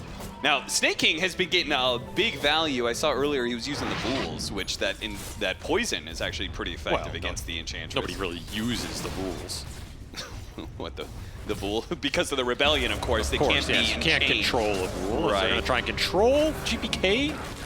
Yeah, his win run's going to run out eventually here, and doesn't have a disable to save himself, so no opportunity out of here. Boy, 9 is off to a blazing start. We haven't really, because there was so much action on the side lanes, we haven't actually watched mid a whole lot. Speaking of which, there's some action on the side lanes. Nightfall battling it out against the Ion Shell with his lifesteal. Yeah, I think Brood does fine in this matchup because you can sustain back against the Ion Shells in. Though I think Darkseer's also happy because I don't think Brood can take it to the Vanguard Darkseer and really force him off the wave. Yeah. Both heroes just trade, and it's a matter of who you were happier with going into that mid-game. Anyway, what I was going to say is I think one tech of mid-Mars, right, is using the Bulwark to redirect the attack onto yourself. So this CS advantage comes off. I was seeing 9 do that. Yep. He was making sure that off a little bit of RNG, GPK would miss a number of last hits, and it is really beginning to reflect in the CS score now. He's made this Mars look as good as you can off that mid lane. Yeah. You get the level advantage off playing the lane mechanics really well, and then you get that level 6 kill. On a hero that's not that easy, the Lion gives you the extra disable duration to wear through the max win run here. So that's what, a really big what I'm pickup. seeing out of this, I think it's the best mid-Mars game that I've seen in a while. Oh, and sure. he had one of the best starts I've seen in a while. So True. if Tundra loses this game, I don't want to see another mid-Mars game for the rest of the tournament. Because this is, in my opinion, that's this is fair. the best as it can get. Well, let's see what impact he has. You know, he could have crazy, he could be like 13-0 when they lose. Would you still say that? Well, yeah, because, you know, Oh, okay. we could have had a better hero. That's fair. Where that 13-0 guarantees to win the game. Like a Storm Spirit. Is that even true? I don't know. Worked for, who got the Rampage yesterday? It's too long ago. Yeah. No, we're still 8-minute looking power great. run's coming up soon. GPK really wants it. And BB are still looking for some action, right? This is a very quiet early game for them, especially with this save Enchantress who has dominated a lot of the early games. Focus fire kill onto Soxa. That's Not much you freebie. can do about that. BBT pick up that. I mean, this creep battle has been waging and raging in the jungle as Snaking and Saber just going at it, stealing each other's creeps. There's a little Frost over that gets ripped away, and Frost Armor going to be pretty nice this game. It's something Tundra could think about going into these later fights. It is a very physical, damage-dependent lineup from BB. Yeah. So if you get the armor up, you're really happy. LZ's Nice in little trouble. kill. The neutral war wages, boy. My they God. really want to kill Snake King. Meanwhile, Pure's got like, guys, I've got 2 supports behind me. Where are you? Killing creeps, bro. What? That was nowhere close to a tree. You just didn't want to arena him. Why didn't you just spear him initially? Okay, well, now he's going to arena him anyway, so I guess he got him in the end. True. Wasted a bit more time on the map. That's extra value. 10-head play. Uh-oh, 33. He needs mana to get Surge off. Okay, he's got it now. Can he get out? He's got Vanguard. Oh, Okay. he's got Vanguard. That doesn't protect you against the magic damage from Nightfall. Tundra showing up here to try and get revenge for 33, and they'll only get it on Toronto, Tokyo. Not particularly. Oh, Nightfall. A lot of squishy supports here. A lot of spiders to work with. 9 will clean up some of them, though, with God's Rebuke. This is some of the extra value from the Mars pick, too. You're going to scale really well versus the Brood, be able to control the Broodlings in the fight to protect your supports, which Chen and Lion desperately need in this game, since the other 2 cores aren't really killing the Broodlings outright. That's going to be a nice factor. And that's the one thing I like about the mid-Mars more as I've watched it more, is the scale. I'm actually not too concerned about this hero in the late game. Like, I think he has a lot of vehicles to scale in terms of lockdown with a Hex build or a Refresher build for double arena, double spear. Yeah. And the Bulwark this game is amazing. You don't really have a clear Silver Edge buyer unless Pure eventually gets to one, though his game has been pretty slow. The Brood is just a big issue right now, and it's kind of running out of control. Barely survive on Soxa here. Also did go for an Urn. Unconventional Lion item, but one I like. I think getting early stats on this hero is surprisingly nice. Well, it pays off there. Probably the extra bit of stats and armor helped him live. Rally is going to probably secure this tower. Yeah. So let's see whether or not what you were talking about earlier, right? These Eastern European carries being able to hold onto their safe lane. Broodmother's an extremely strong laner. Can Tundra be able to trade out safe lane towers here at all? I think it's one of the reasons they like the Brood, because the Brood is a safe lane dominating carry. Yeah. That not only can kill and kick the off laner lane, but then take the tower, invade their Ancients. That's like theoretical ideal game flow for the Brood. Even if you end up in this situation where you're trading farm and getting super fat farming the camps behind you, you're still very happy in that situation. I think Nightfall just loves this type of gameplay. Now you're going to bait out an arena. I don't think you're killing him here, man. No, you are He's not. tanky. GPK is going to counter your move. He's going to chase after 33, while 9 is actually left a TP away. They've gotten neither one of those kills. All right, that wasn't great for BBT. Toronto Tokyo just used his purge too early. Got to make sure you save this spell for the right moment, especially when the enemies overextend. And yeah, you do have some limited stun action on BB here, so make sure the Shackle and the Fortune's End count. Also, getting this Fortune's End potentially on Shell or Surge targets. Nice factor as this game continues to go later. Yeah, he's actually got there. This is a fun Oracle game, I think, in many ways, because I don't think you're going to get caught too much, and there is a lot of impact your spells can have outside of False Promise, right? As you're saying, the Purge is going to be really effective, but then also the Fate's Edict, whether it's the Disarm or the Magic, is going to be super big. Oh yeah, Fate's Edict is really good this game. I mean, what pushes through the Fate's Edict outside of a Rebuke and Terrorblade damage? Yeah. Your Darkseer and Lion are just gone. And you don't really have natural purges or purge buyers, nullifiers, for example. You Fate's Edict like the Legion Commander when she goes in to duel somebody. Like, you know, like that's really response damage. Is, no disarm anymore. Yep, exactly. DE is just going to punch through that bulwark and claim another tower with the skeletons. This is the save Enchantress I'm used to seeing. Not bad at all. Slow early start for the cores on BB, but Save has picked up the pace here, and the building damage is just out of control. 3 tier 1s dead at 12.5 minutes here for Tundra. And the crazy part, Tundra is still even net worth. Yeah, they had a very good laning phase. Like, very good in terms of mechanically playing the lanes. It's just these towers are inevitably going to fall. Your outspam is not there. This is where Chen and Lion are useless. I love these kind of games because it shows like a clear difference in philosophy, and I feel like that's something that the modern era of Dota, we've kind of collapsed our ideas quite a bit. Everybody seems to kind of play similar to one another, but this is a very clear philosophical difference, right? Tundra focused both games on stacking and efficiency of farm as much as possible, whereas BBT, they've stacked, well, I think we've had 3 stacks so far in this game. They definitely stacked way less in the series, and I think if you're playing versus Tundra, you're kind of happy to be in this position where you're going to take their camps away from them. Nice Another kill. arena and a finger will find potentially 2. Yep. Meanwhile, on the other side of things, going for 33. Got him with a shackle shot. He'll run back the other direction. Nice tanky. He knows he's dead. 33 is just going to have to shove waves this game. There's no way around it. You need to set the pickoff up for your Mars and your Lion here, which means TB and Darkseer on lane shove duty. This is how Tundra likes to play. You go back to their TI winning formula. It's basically 9 on a hero that slays and the other 2 shoving waves. How do you shove a wave into a Broodmother? You can't. That's why this pick has just worked amazingly for Do you think they so should far. swap lanes as a result? I don't think anybody can shove the Brood out. Yeah. I think he's just way too big, and you don't have the damage to punch through him right now. It's got to be the Mars later on who comes and kills Nightfall, and you kick him out that way. Don't have options. They're taking really big advantage of it right now. Like you said, the net worth is not crazy because of how good those lanes went for Tundra early on. That's their saving grace here. You at least get to hold on to some areas and continue to find a lot on your cores. Even Soxa found a lot in this early game on the Lion, which is really important because otherwise you're just food on the map. All right, the smoke, high ground vision, planning out the attack onto Skeeter. Lead out, Radabatos, follow up, shackle shot, and the focus fire, waiting out the Sunder, see if they can burst him down. The Chenwheel comes in, and they won't be able to get it. The Sunder goes off, and GPK is met with a big shield and spear to the face. And really nice ult from Snaky here. They just baited out perfectly. Oh, and look at that arena separating Soxa from the intrusion of the spiders. They're going to be able to catch Nightfall, hold him in place. Ooh. BBT, this was not the fight they dreamed of. They may just be lucky enough that Nightfall gets away because of a missed spear. More and more webs. Got him with the impale. Soxa locks him down and ensures a 3rd kill off of that. That's a crazy good exchange for Tundra. I mean, they didn't even exchange anything, but BB just getting over anxious. Oh, and way to fight around the Roshan hand to God. Yeah, that's a Midas Terrorblade, by the way, who survived that. I don't know. I mean, this is the issue with the Atos Wind Ranger. If you have Maelstrom here, I think he's dead at 100%. Oh, yeah, for sure. This is the downside. You get extra lockdown. Atos just didn't do anything for GPK there other than the stats damage. And then 9 comes in with a haste rune. That's also pretty nice. Look at the stats on Soxa here, though. It adds up, right? Yeah, you live, big wand puts you over the edge.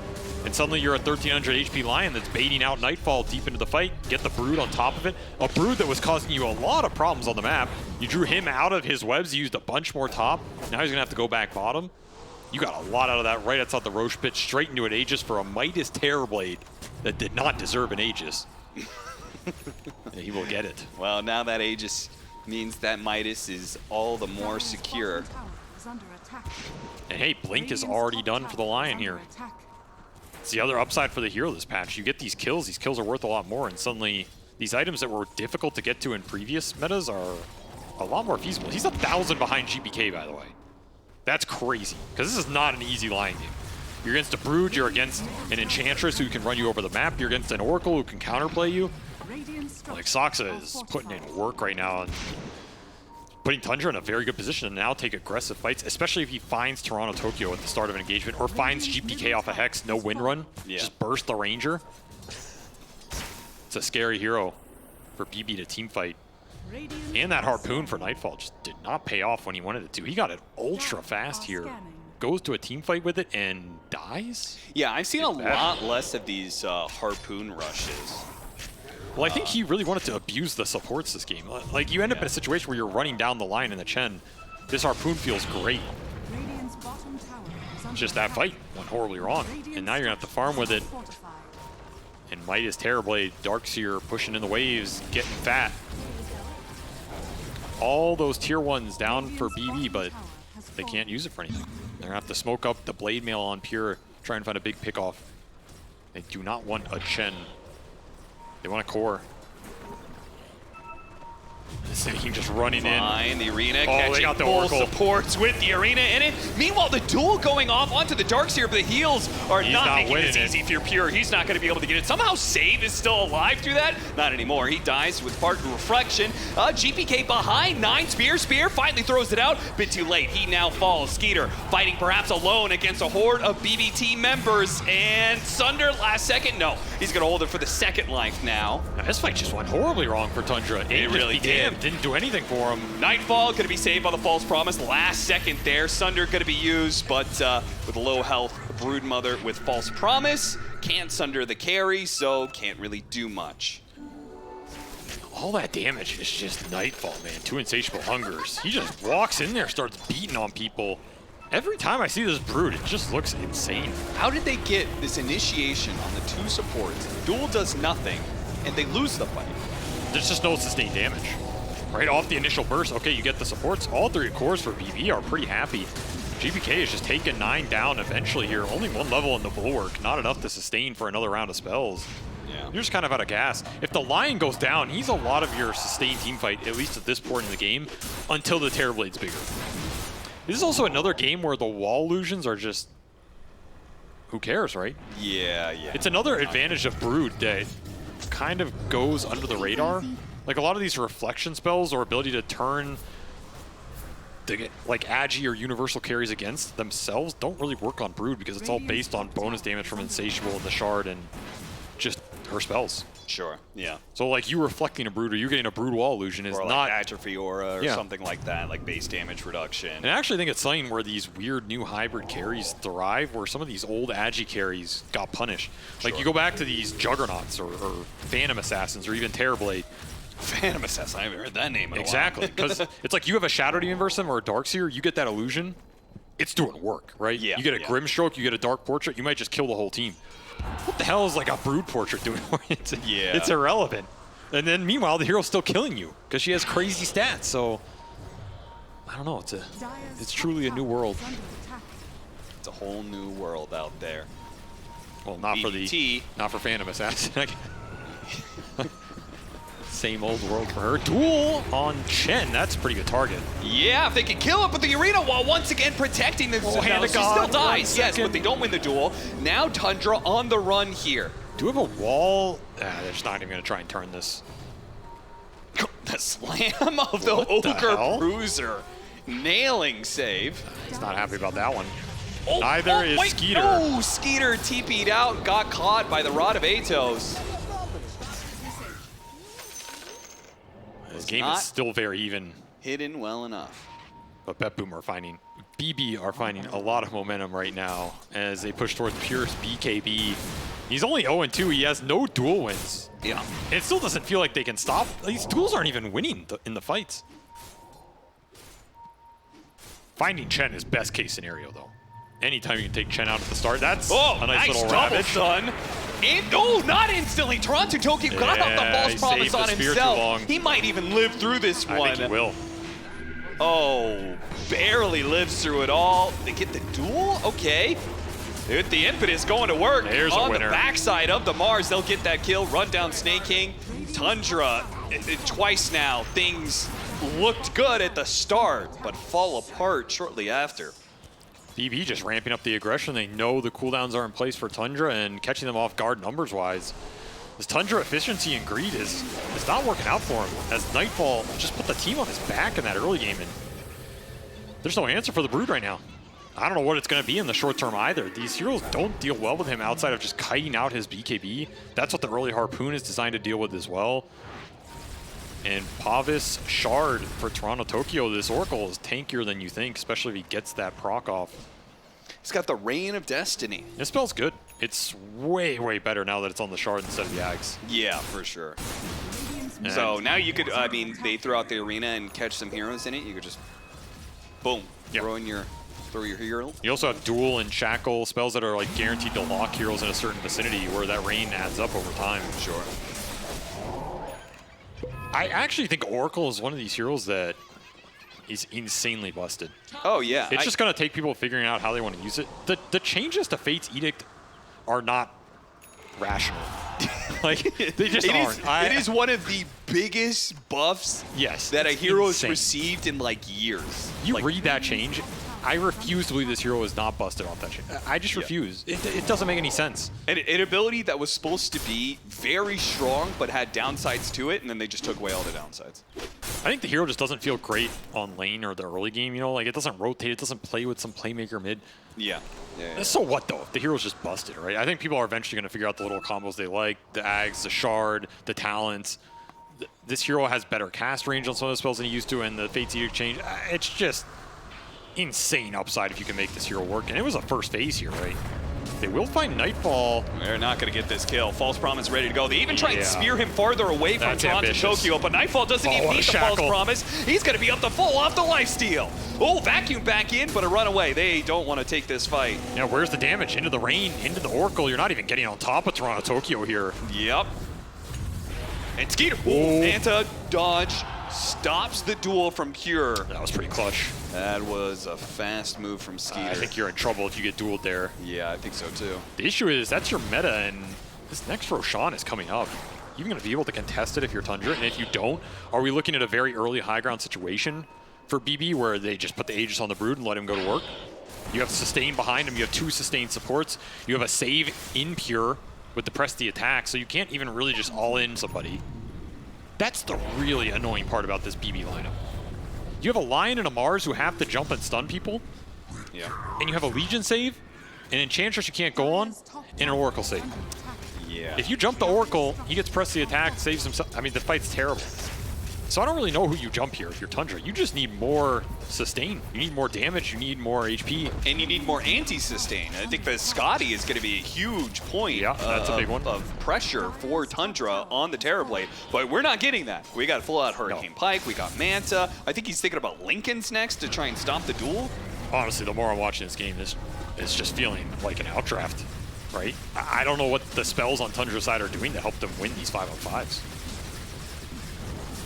Fear had, I think, a pretty interesting point where he said in this meta, he prefers teams with only one carry that they play through. How did you feel about that? Well, of course Fear thinks that. He's a carry. Kind of biased-ass comment. That's like if I said I prefer teams with really strong 5 positions that give them free farm on a lane for 6 minutes. That sounds really good. That sounds really nice.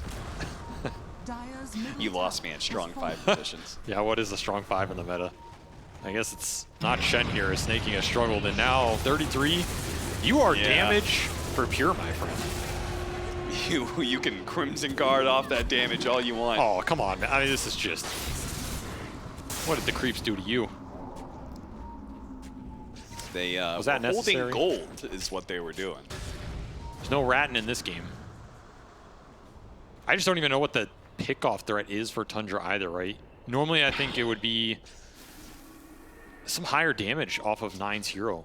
It's just he can't contribute that much. The Lion-Mars combination is not like the Storm Skywrath we saw from Extreme earlier, for example, where, okay, if Soxa finds somebody here, like, and the Mars is close by, it's a kill, right? I don't think it's a kill. Yeah, it's not the same high amount of damage. It's on a higher cooldown, and it's slower, which gives more chance for the Oracle to respond. Which is where you just have to push this really late now if you're Tundra and get damage items on the Mars. That's what it has to come down to here. And is 9 gonna get there? I mean, he's still pretty far. Decent in net worth. What is he building anyway? And they did just sneak another Roche, right? I think that was BB's Roche to get. And I'm surprised that they kind of let Tundra get away with murder there. Because that's a cheese and an Aegis. That's some extra sustain in the fight. That's one of the pieces they were missing. So if they can get the damage in, good positioning on Skeeter, just goes to work with a meta. He's going to find him. Starts getting on top of Nightfall. Nightfall doesn't want to take this fight without GPK, but 9 is going to force it. A beautiful Rita catching 3, immediately locking down the Oracle 2. You couldn't ask more from 9 out of that one. Nightfall's going to go for the duel on Soxa. They do manage to win that one. Oh, he's dueled onto the Chen instead. Chen lives, but Nightfall's still going through all this. One spear over the side, down into the river. He's going to be locked up, safe, fighting Skater. Hurricane Pipe, look at the damage come in. He takes away the Aegis. GPK is now into this fight, though, but he's laying it to 9. They do have Skeeter back into play, but he doesn't have any team to play with anymore. He did get a pure buyback. I think, Tundra, you got to get out of here with everybody else and be happy that you won a duel for your Chen. I mean, you take what you can get, right? Yeah. The jump from Soxa was off. He blinked in, tried to get a Hex on Nightfall, and Nightfall BKB'd it at the exact same time, and the Hex ended up, I think, landing either on the BKB Brood or on a creep. That's a very different fight if that lands. Like fight of milliseconds here. And then the Lion just basically got sacrificed for nothing, but really sick jump from 9. No ult from Toronto Tokyo. That's what you're looking for. See, there's that Hex. It goes on the BKB Brood. And Soxa has to finger pure here, though it does end up winning them the duel. This is still kind of what Tundra are looking for. And Cheese did some work in buying time. It's just the buyback coming out from the Legion Commander on top of the fact that, okay, you can sit here and bulwark GPK. You can sit here and bulwark GPK. You can just keep sitting there. You can just keep sitting there. Just sit there. He doesn't care. He's just going to keep throwing it into you. So Lincoln's done for Skeeter. They get decent use out of that Aegis and Cheese. Prolong this game. BBT, GPK, that's a big Hex. Can they burst him? Lightning burst him down? No. He managed to get away. Reset. Now it's going to be Skeeter in trouble, and they don't have a save for him. He's going to die under that duel. They're going to lock down 33, pull him back in. He throws out a vacuum, does what he can, but this fight is over for Tundra. It's just a question of if anybody else can get out. Socks, maybe spotted. Yeah, they know he's here. Yeah, and he doesn't have a TP up in time. The Gleipnir is going to find him. And BBT will find him. 3 dead on the side of Tundra. Didn't want to wait the 20 seconds for duel? I guarantee you that's what he said. Hold him there. I guarantee you Pure just said, yo, come on, why didn't you guys let me wait 20 seconds for duel? I would have let him wait. Where's he going to go? He's going to blink somewhere? Whatever. Well, snaking, I hope you're fast. Okay, he's going to drum away. His creep's not as lucky. That, by the way, is the problem with the Lion jumps this game. Like, you're jumping into double save. Yeah. It's so hard. They're going to take the risk there. You know, maybe they're not all behind GPK. Okay, they're behind GPK. Now you're screwed. Now, yeah. As soon as one save comes out, we're like, well, we lost this fight, guys. And that's where 9, who is building a refresher, is so important, right? If he can get the Blink arenas where he either catches the supports or he separates the heroes enough, especially if he can get a second arena that catches some cores and then the other one catches the supports or whatever. These arenas are the team fight. They are the game for Tundra at this point. Yeah. Need to be in good position, need to lock down these squishy supports so you can get the zone control, force out bad Oracle ult or not. No Oracle ult at all, and then contain some of the damage coming out from the Wind Ranger.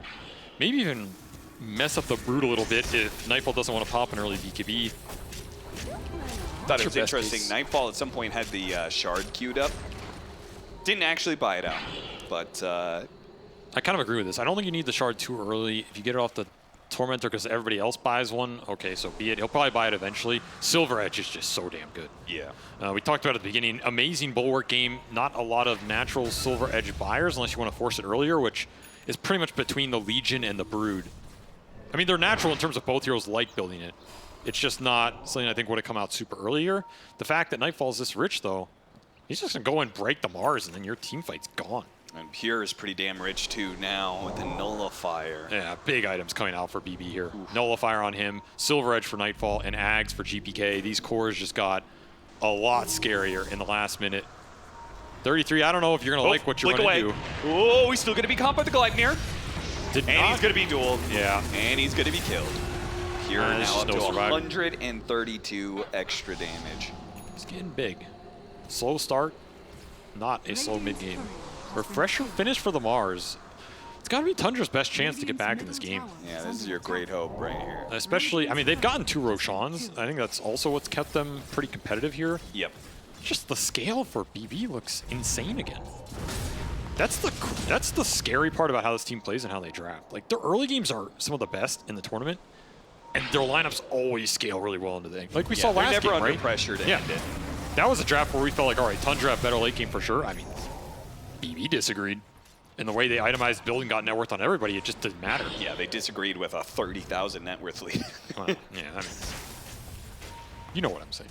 Yeah. I think it's another game where their supports are finding a lot of net worth. They're both going to scale insanely hard with Ags, Shards, Talents, and all 3 of their cores are going to be a big threat towards the Terrorblade, which is all of Tundra's damage. If you just all in the TP here off a dual Wind Ranger ulti, Brood going in and smacking him, how are you winning the fight? Is that spells are not powerful. MKB done for Wind Ranger? Oh, no, for the Terrorblade. Important item. Try and deal with the Wind Ranger going in with this Ags. I just don't even know if you're going to see him. Yeah, are you going to have the detection around? I think Skeeter needs this Satanic. That is like the big piece. If you can stay in the fight, the Terrorblade gets whittled down, you Satanic back up, he gets whittled down again, you Sunder somebody. At that point, I can see you winning a fight.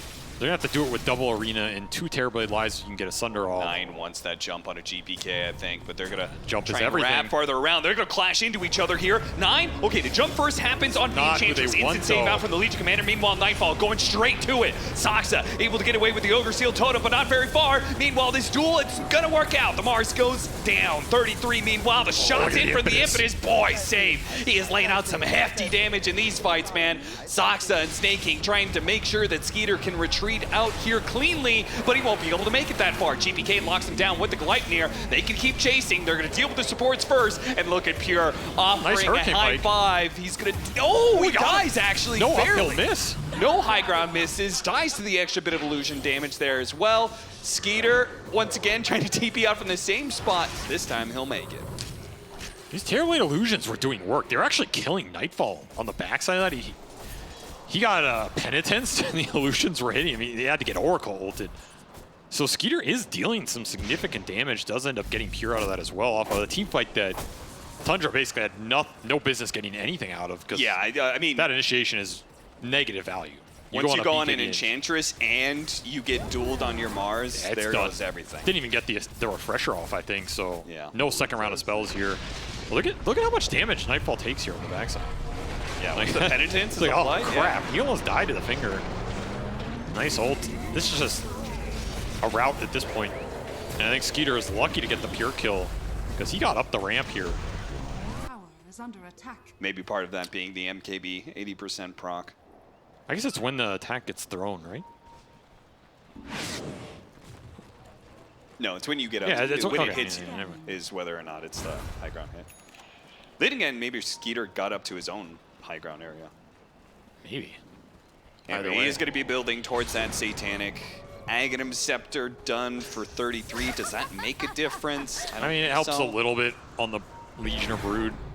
Not much. That's not much else to buy, other than if you wanted to go for like Hex or something. They just need more damage is the thing. So they're trying to get it any way they can. A very split fight for BB here.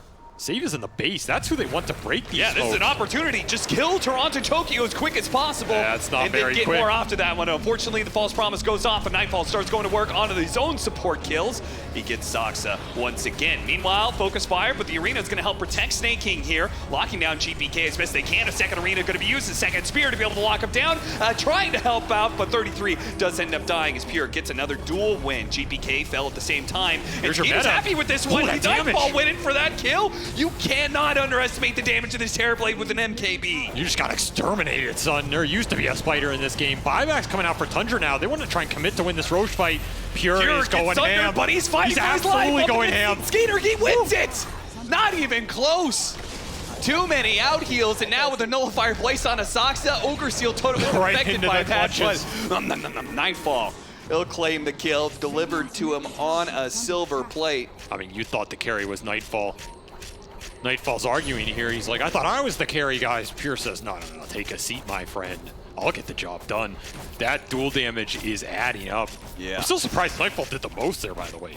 I guess all of that is like killing the Lion, but god damn.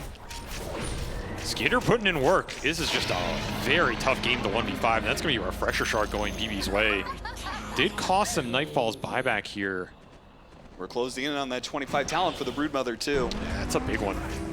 And these arenas end up controlling the Wind Ranger. It's kind of what Nine's looking for. It's just... There are too many threats here. Yeah, that is the problem. Save is becoming a fourth core in his own right. He has a goddamn MKB, right? Becoming. I feel like he already was a he core is early on in the game. He was destroying people. And I think Skeeter is surprised you losses. I mean, he got a lot of courage procs, to be fair. Yeah, he did. That was, I guess that makes up for the uphill misses. Get some RNG. Here's your Brood Illusion. That was a little scary. Okay, it gets taken away. That's probably not what you wanted here. Oh no. All right, I guess we don't wall him anymore. Yeah, don't do that wall anymore. You're just giving Save something to work with. Battle of the Illusions. Look at him go. Now look at the net worth on this Enchantress, man. Ooh, it's gonna hurt. It's gonna hurt big time. Double damage. You also just can't go on him. I don't think you have a way to burst him at the start of a fight unless you literally commit an arena spear on him that has to latch plus a finger plus meta from Skeeter hitting him at the start of the fight. And he probably has buyback. He's gonna go Aghanim Scepter. Yeah, why not? All right. I mean, I think it's either Ags or Moonshard.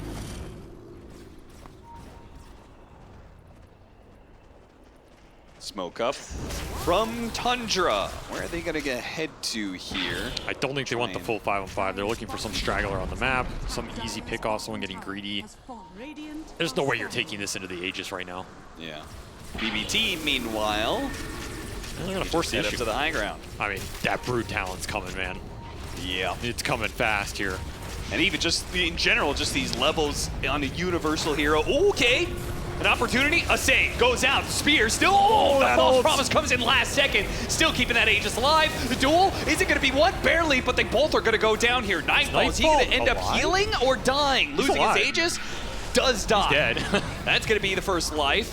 You and can the second turn life, this is gonna be a little bit tricky. If they can hold him here somehow, BKB still had that one. Can you chase if you're Tundra? This is a big opening if you can find something else. Saksa, he just blink up. Yeah, it goes to the high ground. Yeah, he does does not want to up just here, doesn't find anything. Did not want to blink in and get Hurricane Pike or Shackled. Yeah. Can't blame him, but Nightfall's not done. Says there's business to take care of. Hexed up almost immediately. Toronto Tokyo trying to help him here. Vacuum back that's into a Impale. four-man. That is a beautiful four-man stun, but it's just creating space for them to retreat. Nothing they can play off of. The Skeeter is nowhere close by, and his meta was expiring. What you wouldn't do to have a Sven there instead of a Terrorblade, right? Yeah. Four-man back stun, you got to think about him. There's just no follow-up. I mean, you're back stunning into a Penitence. Yeah. I mean, Snaking, he's throwing him out. Can't underrate him, especially when you're locked into these duels. Trade offlaners there. Tundra's still happy with this high ground defense. Didn't have to exert any buybacks. They got through the Aegis. I don't think Pure won that duel either. It's very hard to tell. Yeah, I think it might have expired there. And, Still, 25 talent for Nightfall is very close. And that is going to be a huge damage spike if he can stay in the fight. He has had issues sticking in there with the Terrorblade hitting him. They're going to try and soft go on him again with some illusions. Actually, Skeeter just commits. yeah, this is a really good arena that's going to be going down from 9. He's got a second one to throw it around behind. Skeeter needs a little bit of extra help, though, because his False Promise Broodmother is going to work. Gets the heal, the False Promise expires, and they do manage to finish him up, but Skeeter still dies to save. He finishes him off, but they can't really fight him. Meanwhile, duel on the side here. Pure, with the help of Save, should be able to win this one. Maybe not quite, but they get the kill, so it doesn't really matter. Toronto Tokyo aggressively blinking in. He's like, this fight is won. Just get more, boys. Duel. Get more. Another duel. Save. The impetus is raining down onto 9. Maybe 9. The spear goes out. He's alive. Skeeter, meanwhile, playing for this one with his buyback, is going to try and catch some heroes from BBT. So they hope to be able to retreat. Pure disappearing with the Shadow Blade, and they don't have detection. He walks away. God. Did they get really anything from that buyback? No, I don't think they got it. I mean, they got a Toronto Tokyo who was probably already dead no matter what. That's true, yeah. Look at the damage, dude. 8,000 from this Enchantress. It's a problem. He's a really big problem here. He might be the biggest problem. I don't even know if you're afraid of this Brood right now for how much you committed on him. Yeah. You're going to have level 25 with the Aghanim Scepter, so saves damage. This is just disgusting. Absolutely disgusting. 6.5% extra damage out of those impetuses. And this is the difference we're seeing in these fights. The damage is getting spread across BB's 4 cores, where it's just all Skeeter on the other side. You get that Terrorblade by, you're really happy with that if you're BB, because that's now your win condition. So it'll be a dieback for Nightfall, so his timer 115 there. Kind of sucks for him, but yeah, the tip goes out. I mean, Nightfall knows who the true carry is. Refresh Duel is very aggressive from Pure here. Almost gets it too. That was sort of an attempt at a game-ending play there. Maybe you win the game if that goes through. You're just out of resources on your Wind Ranger. Still, he lives through it all. I mean, Shadowblade, no detection. See you later. Daedalus soon. I mean, the exact... So many damage threats on the side of BBT. Tundra really just have the Terrorblade, which, again, makes it easier for Toronto Tokyo to play these false promises, right? Yep. The damage is very telegraphed at where it's getting pumped into. In that last fight, it was Nightfall's Broodmother. He got a great false promise that ultimately didn't save him, but got the kill on Skeeter. BB are never going to leave that fight. They're just going to sit there and right-click you and hope they win it. Yeah. Because once you're locked in, you're locked in. So it's on Tundra to exert the damage or find the backline. You are getting some Chen Auras up. You have the Vlads, you have the Solar Crest. You're buffing the hell out of this Terrorblade. I mean, it hits really hard. You just have your talents online if you're BB right now. You had that Focus Fire Advance. You have your BAT talent now. These are crazy damage power spikes, especially when you have Toronto Tokyo building an Aghanim Scepter. He better be.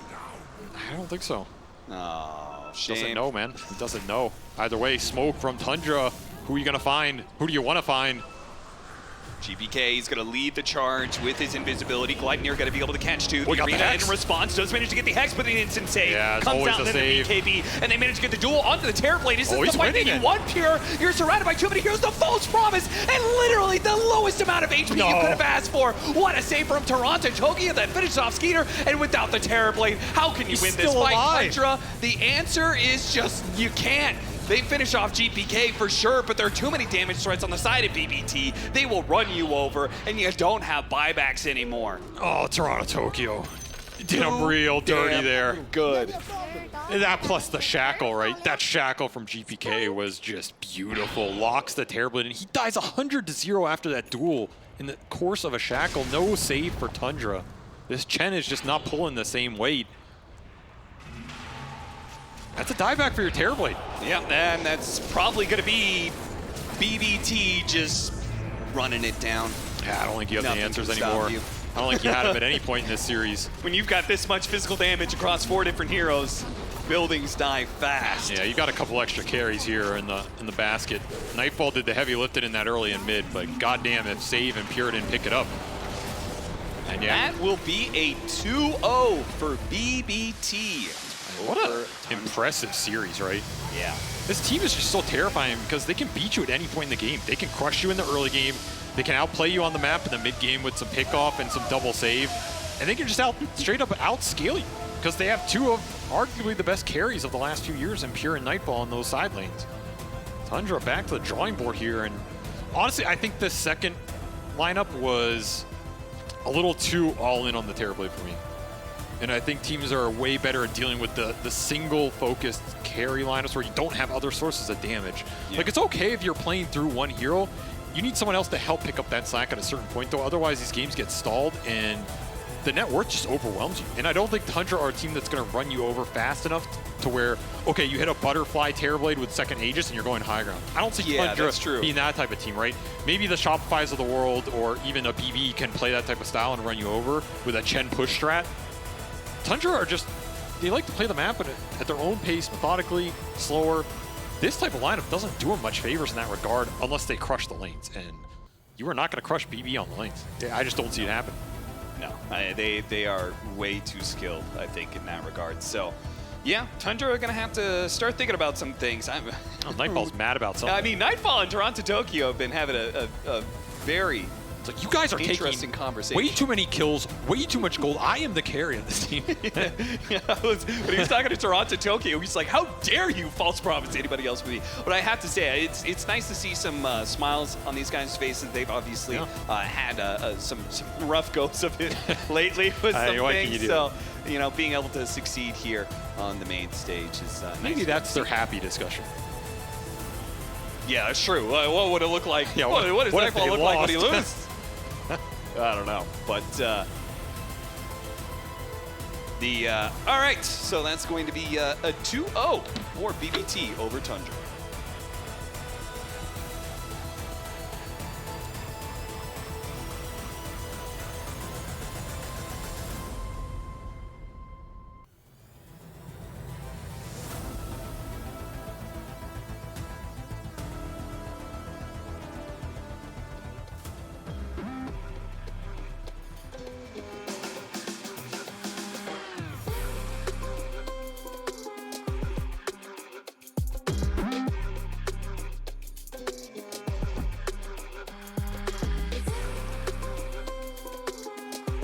You got another 2-0 over Tundra. This matchup a little bit more emotional than the usual one because of previous results? I mean, I don't know. We just played a casual game. I don't think it had anything with like Bali major. Just زي ما تشوفون أعزائنا المشاهدين معنا لاعب سيف من فريق بي بي تيم فازوا في المباراة 2-0 على توندرا وكنا سألناهم هل الفوزة هذه خلتك تحس بشعور أفضل من الفوزات الثانية بحكم اللي صار في الفترة الأخيرة وزي ما احنا عارفين اللي صار في البالي ميجر كان جوابه يقول إنه صراحة لا ما اللي صار أول ما أثر علينا أبدا هذا كان لعبنا وقدرنا نفوز جيم. So a balanced patch dropped pretty shortly after the Bali major. You guys didn't play in the play-in stage. So how did you practice on this new patch? Did you scrim? Did you just watch play-in games? What'd you do? I mean, we played like 1 week of pubs in Jakarta on like 100 FPS. It was a pretty bad preparation, you know. But now we arrived here and we played like 4 scrims maybe. That's all our preparation. kind of. سألنا سيف عن الباتش اللي نزل في الفترة الأخيرة في دوتا قبل أيام قليلة نزل باتش جديد وهل أنتم يعني فريق بي بي تيم قدرتوا أنكم تجهزون للباتش هذا وكيف جهزتوا له أصلاً؟ كان الجواب أنهم لعبوا في جاكرتا على بينج جدا عالي وما قدروا أنهم يسوون سكريم بالطريقة اللي هم يبونها ويجهزون للباتش بشكل كويس لكن يوم أنهم وصلوا هنا لعبوا 4 سكريمات تقريباً ووصلوا عندنا في المسرح وشفنا أدائهم كيف كان قبل شوي. So looking forward for the entire tournament, is there any team in particular that you have your eyes on that you would like to face off? I mean, of course, Gladiators. I think it's like our one of our goals to destroy Gladiators on this tournament, to not let them win another tournament, I think. سألنا سيف عن إذا في فريق معين ممكن إنه هو مركز عليه يبغى إنه يأخذ الفوز منه، كان الجواب إنه جيمنج جلاديترز هو الفريق اللي إحنا نبغى أن نهزمه وهالمرة هذه ما بنخليهم يأخذون فوزة ثانية علينا. Save, congratulations on the 2-0 victory. Looking forward to how BB team do in the rest of the tournament. And back to the studio. على طول نرجع إلى الاستوديو أعزائنا المشاهدين نكمل تحليل المباراة. Thank you very much indeed to Fancy Tsunami and of course Save there as the champion here 2-0 against Tundra and he really wants to face Game Gladiators. Well, he's in the opposite group of Game Gladiators so he's gonna have to wait a little bit before that but they're definitely on the right track of doing well. It was only series number 1 though. We're here to break down this second game where once again BB team was able to be dominant against Tundra. I'm joined by Purge, BSJ and Fear. Fear, this game in particular, what did you make of it? I thought Tundra was doing really well to begin with. 33, he found a way to get out of the laning stage as a Darkseer against the Oracle. 9, he won mid lane. Like in the CS department, he was doing really well, made a couple good rotations. So I was very hopeful for that, but everything just kind of fell apart. And as Avery was saying in the cast as well, Tundra might not just be one of these teams that like to group up, find these timings and end games fairly early, playing as a ball. They like to play the map, they like to play the split push, they like to play the late games. They just didn't have a draft that really functioned that way. And Pure on his Legion commander here, he picked them apart all over the map when they were trying to farm. Yeah, I predicted that BB Team would win this game, but I thought it was because they were going to win the lanes. Like that's what I thought was going to happen, where they were just going to snowball the entire thing and not even necessarily have to team fight Tundra at any given point. But that was the complete opposite of what happened. They actually out-executed them at almost every turn. BB Team, I feel like, always abused positioning. It was interesting to see the times where they even used the Oracle ulti onto Pure while he was dueling, and it's a normal situation where like a carry like Terrorblade could just kill the Legion. Like this is the example where he can just fight his way out of it, but instead you see the Oracle ulti come in clutch, and then Terrorblade's locked in place and just effectively negates the entirety of this Terrorblade lineup, which Fury had mentioned, like that's what Tundra's draft is for. They have a bunch of team fight, a bunch of stuns, a bunch of utility, but it's all around this one guy. Yeah, and he was really their damage potential. If he was being locked down or killed, there wasn't really anything else coming out damage-wise. Like Darkseer wasn't really Ion Shelling anybody to death. He didn't even really have an ally to put Ion Shell on just to like add damage to whatever they were doing, like an Ember or some melee core. Whereas on the other side, you had GBK doing damage, you had Nightfall doing damage, you had Pure doing damage. Save had like 3-4 carry items. They all did damage, so like the fights were just so much harder for Tundra to take. Even if they did get good like Mars combos and focus 1 or 2 supports, it's like, well, there's still so many other heroes you have to kill that you can't really kill with just right clicks unless it's like TB wailing on them. Yeah, there were a lot of fights that we saw go a little bit back and forth, and mostly they ended in BB's favor. One of those fights that we have chosen for the STC play to analyze, because this was a fight that Tundra wanted to start. They had the Aegis, they had all their cooldowns. Brian, they had everything they would have wanted out of a fight they initiated with this smoke. Yeah, this is supposed to be like the game sealing play where you take over the entire map. You've suddenly got like probably a lane of racks coming off of this. The second Aegis is going to be yours almost guaranteed because the illusions are always keeping it out. But you see like that Oracle ulti, it stopped the combo. Like they blew everything to get one single kill, and now instead, because they only end up getting one kill, Boom or BB Team, they can just run them down. Like they have so much damage over time, so many slows. Just like even just Legion being allowed to hit in a fight like this, and eventually the damage just racks up too much. I mean, that was kind of the case a lot of times. Even like Chen, it's one of those heroes that, yeah, sure, the heal is good, the creeps are good, but once any of the cores goes on him, it's like, okay, Chen's dead, Chen's dead, Chen's dead. What is he doing? He's throwing out his first skill, his Q to increase attack speed. That's about all it really does, though. Yeah, he had some good heals, but still. It's a stark difference between the Chen and Enchantress here. I mean, definitely. Chen is supposed to be those heroes that he's never going to do damage, but he's better utility. And Tundra just never found that opening where they could just walk down a lane, be strong as 5. BB Team just picked them apart across the map. I just don't think Tundra is in a position right now where they can draft in a way where they have to be so split up and be put on such a timer. We almost chose Save as our Kudia MVP. Almost. It was a tight race. We ended up going for. We had to go for the Legion Commander. We had to go for Pure. He stepped it up big time, coming in a clutch.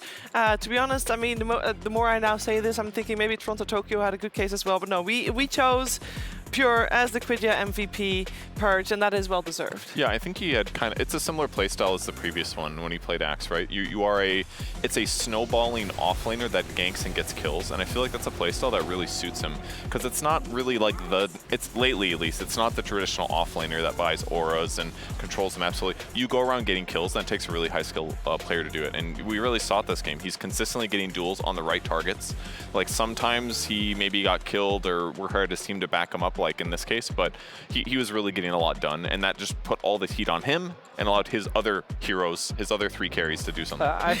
I feel like you almost framed him like needing his team to back him up as like a downside of what he did there. I think the whole idea of him knowing like I can just duel this TB, I'm never gonna actually win this man fight. Like TB has the highest armor in the game, like no question, and instead he relies on his team to follow him up and make sure that this target he selected is gonna work out. I think what I see from Pure is fearlessness. Like I see that with him. I mean, Fear, you can probably speak to this because of the fearlessness I'm talking about here. But yeah, I just love the fact that he just had no hesitation. Yeah, and his target selection was top tier. Like there's so many fights where he always got the perfect target. Tundra, they like to play the map. He shut that down. He caught 33 so many times this game by dueling him on the side lanes. And 33 is Darkseer. He's normally not a quiet player, but he was very quiet this game. And that's mainly because Pure just shut him down.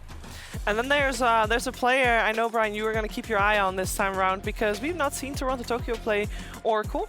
that often, and you were a little worried about, you know, this player comes from the mid lane. Only this year has he started being position 5, and that requires a lot of positioning, and Oracle is definitely one of the difficult ones. What do you think? I feel like, I was impressed because it's kind of Sox's job to allow like the Mars and Darkseer to jump in on the cores and then disable the Oracle in the back, and we never saw him like getting stunned on Toronto Tokyo, dying first in the fight. He was always there, always alive, and you can just say like maybe they chose bad targets on Tundra, but I would like to assume that it's him hiding behind trees, making himself elusive, sitting on top of a ward, always being alive long enough to, his ults came out pretty late in most of the fights. All the time it was pure just making the initiation first, allowing that too, right? Absolutely. Yep. It was great teamwork to see that from bbteam. They end this series with a 2-0. We can close this round of games by looking at all the games that we saw from Group B while these 2 games were going on. They are a little bit further ahead of us, so the results were known for quite some time already, Purge. But final thoughts on this round of games? Not too unexpected, I guess. Yeah, Team Liquid ends up going even with Aster, so maybe subverting expectations slightly, but not out of the realm of possibility. And maybe I expected Tundra to get one of these 2 games, but other than that, about what we expected. About what we expected coming out of this round of games. Of course, all these teams will play again. Later today, there is Group A games, then Group B games, and then Group A games and Group B games again. And that does mean that we're soon gonna move towards more games within Group A. A lot of those games are being played at the hotel, and we have our on-site reporter Jenkins in the player lounge to try and see if he can get some inside scoops.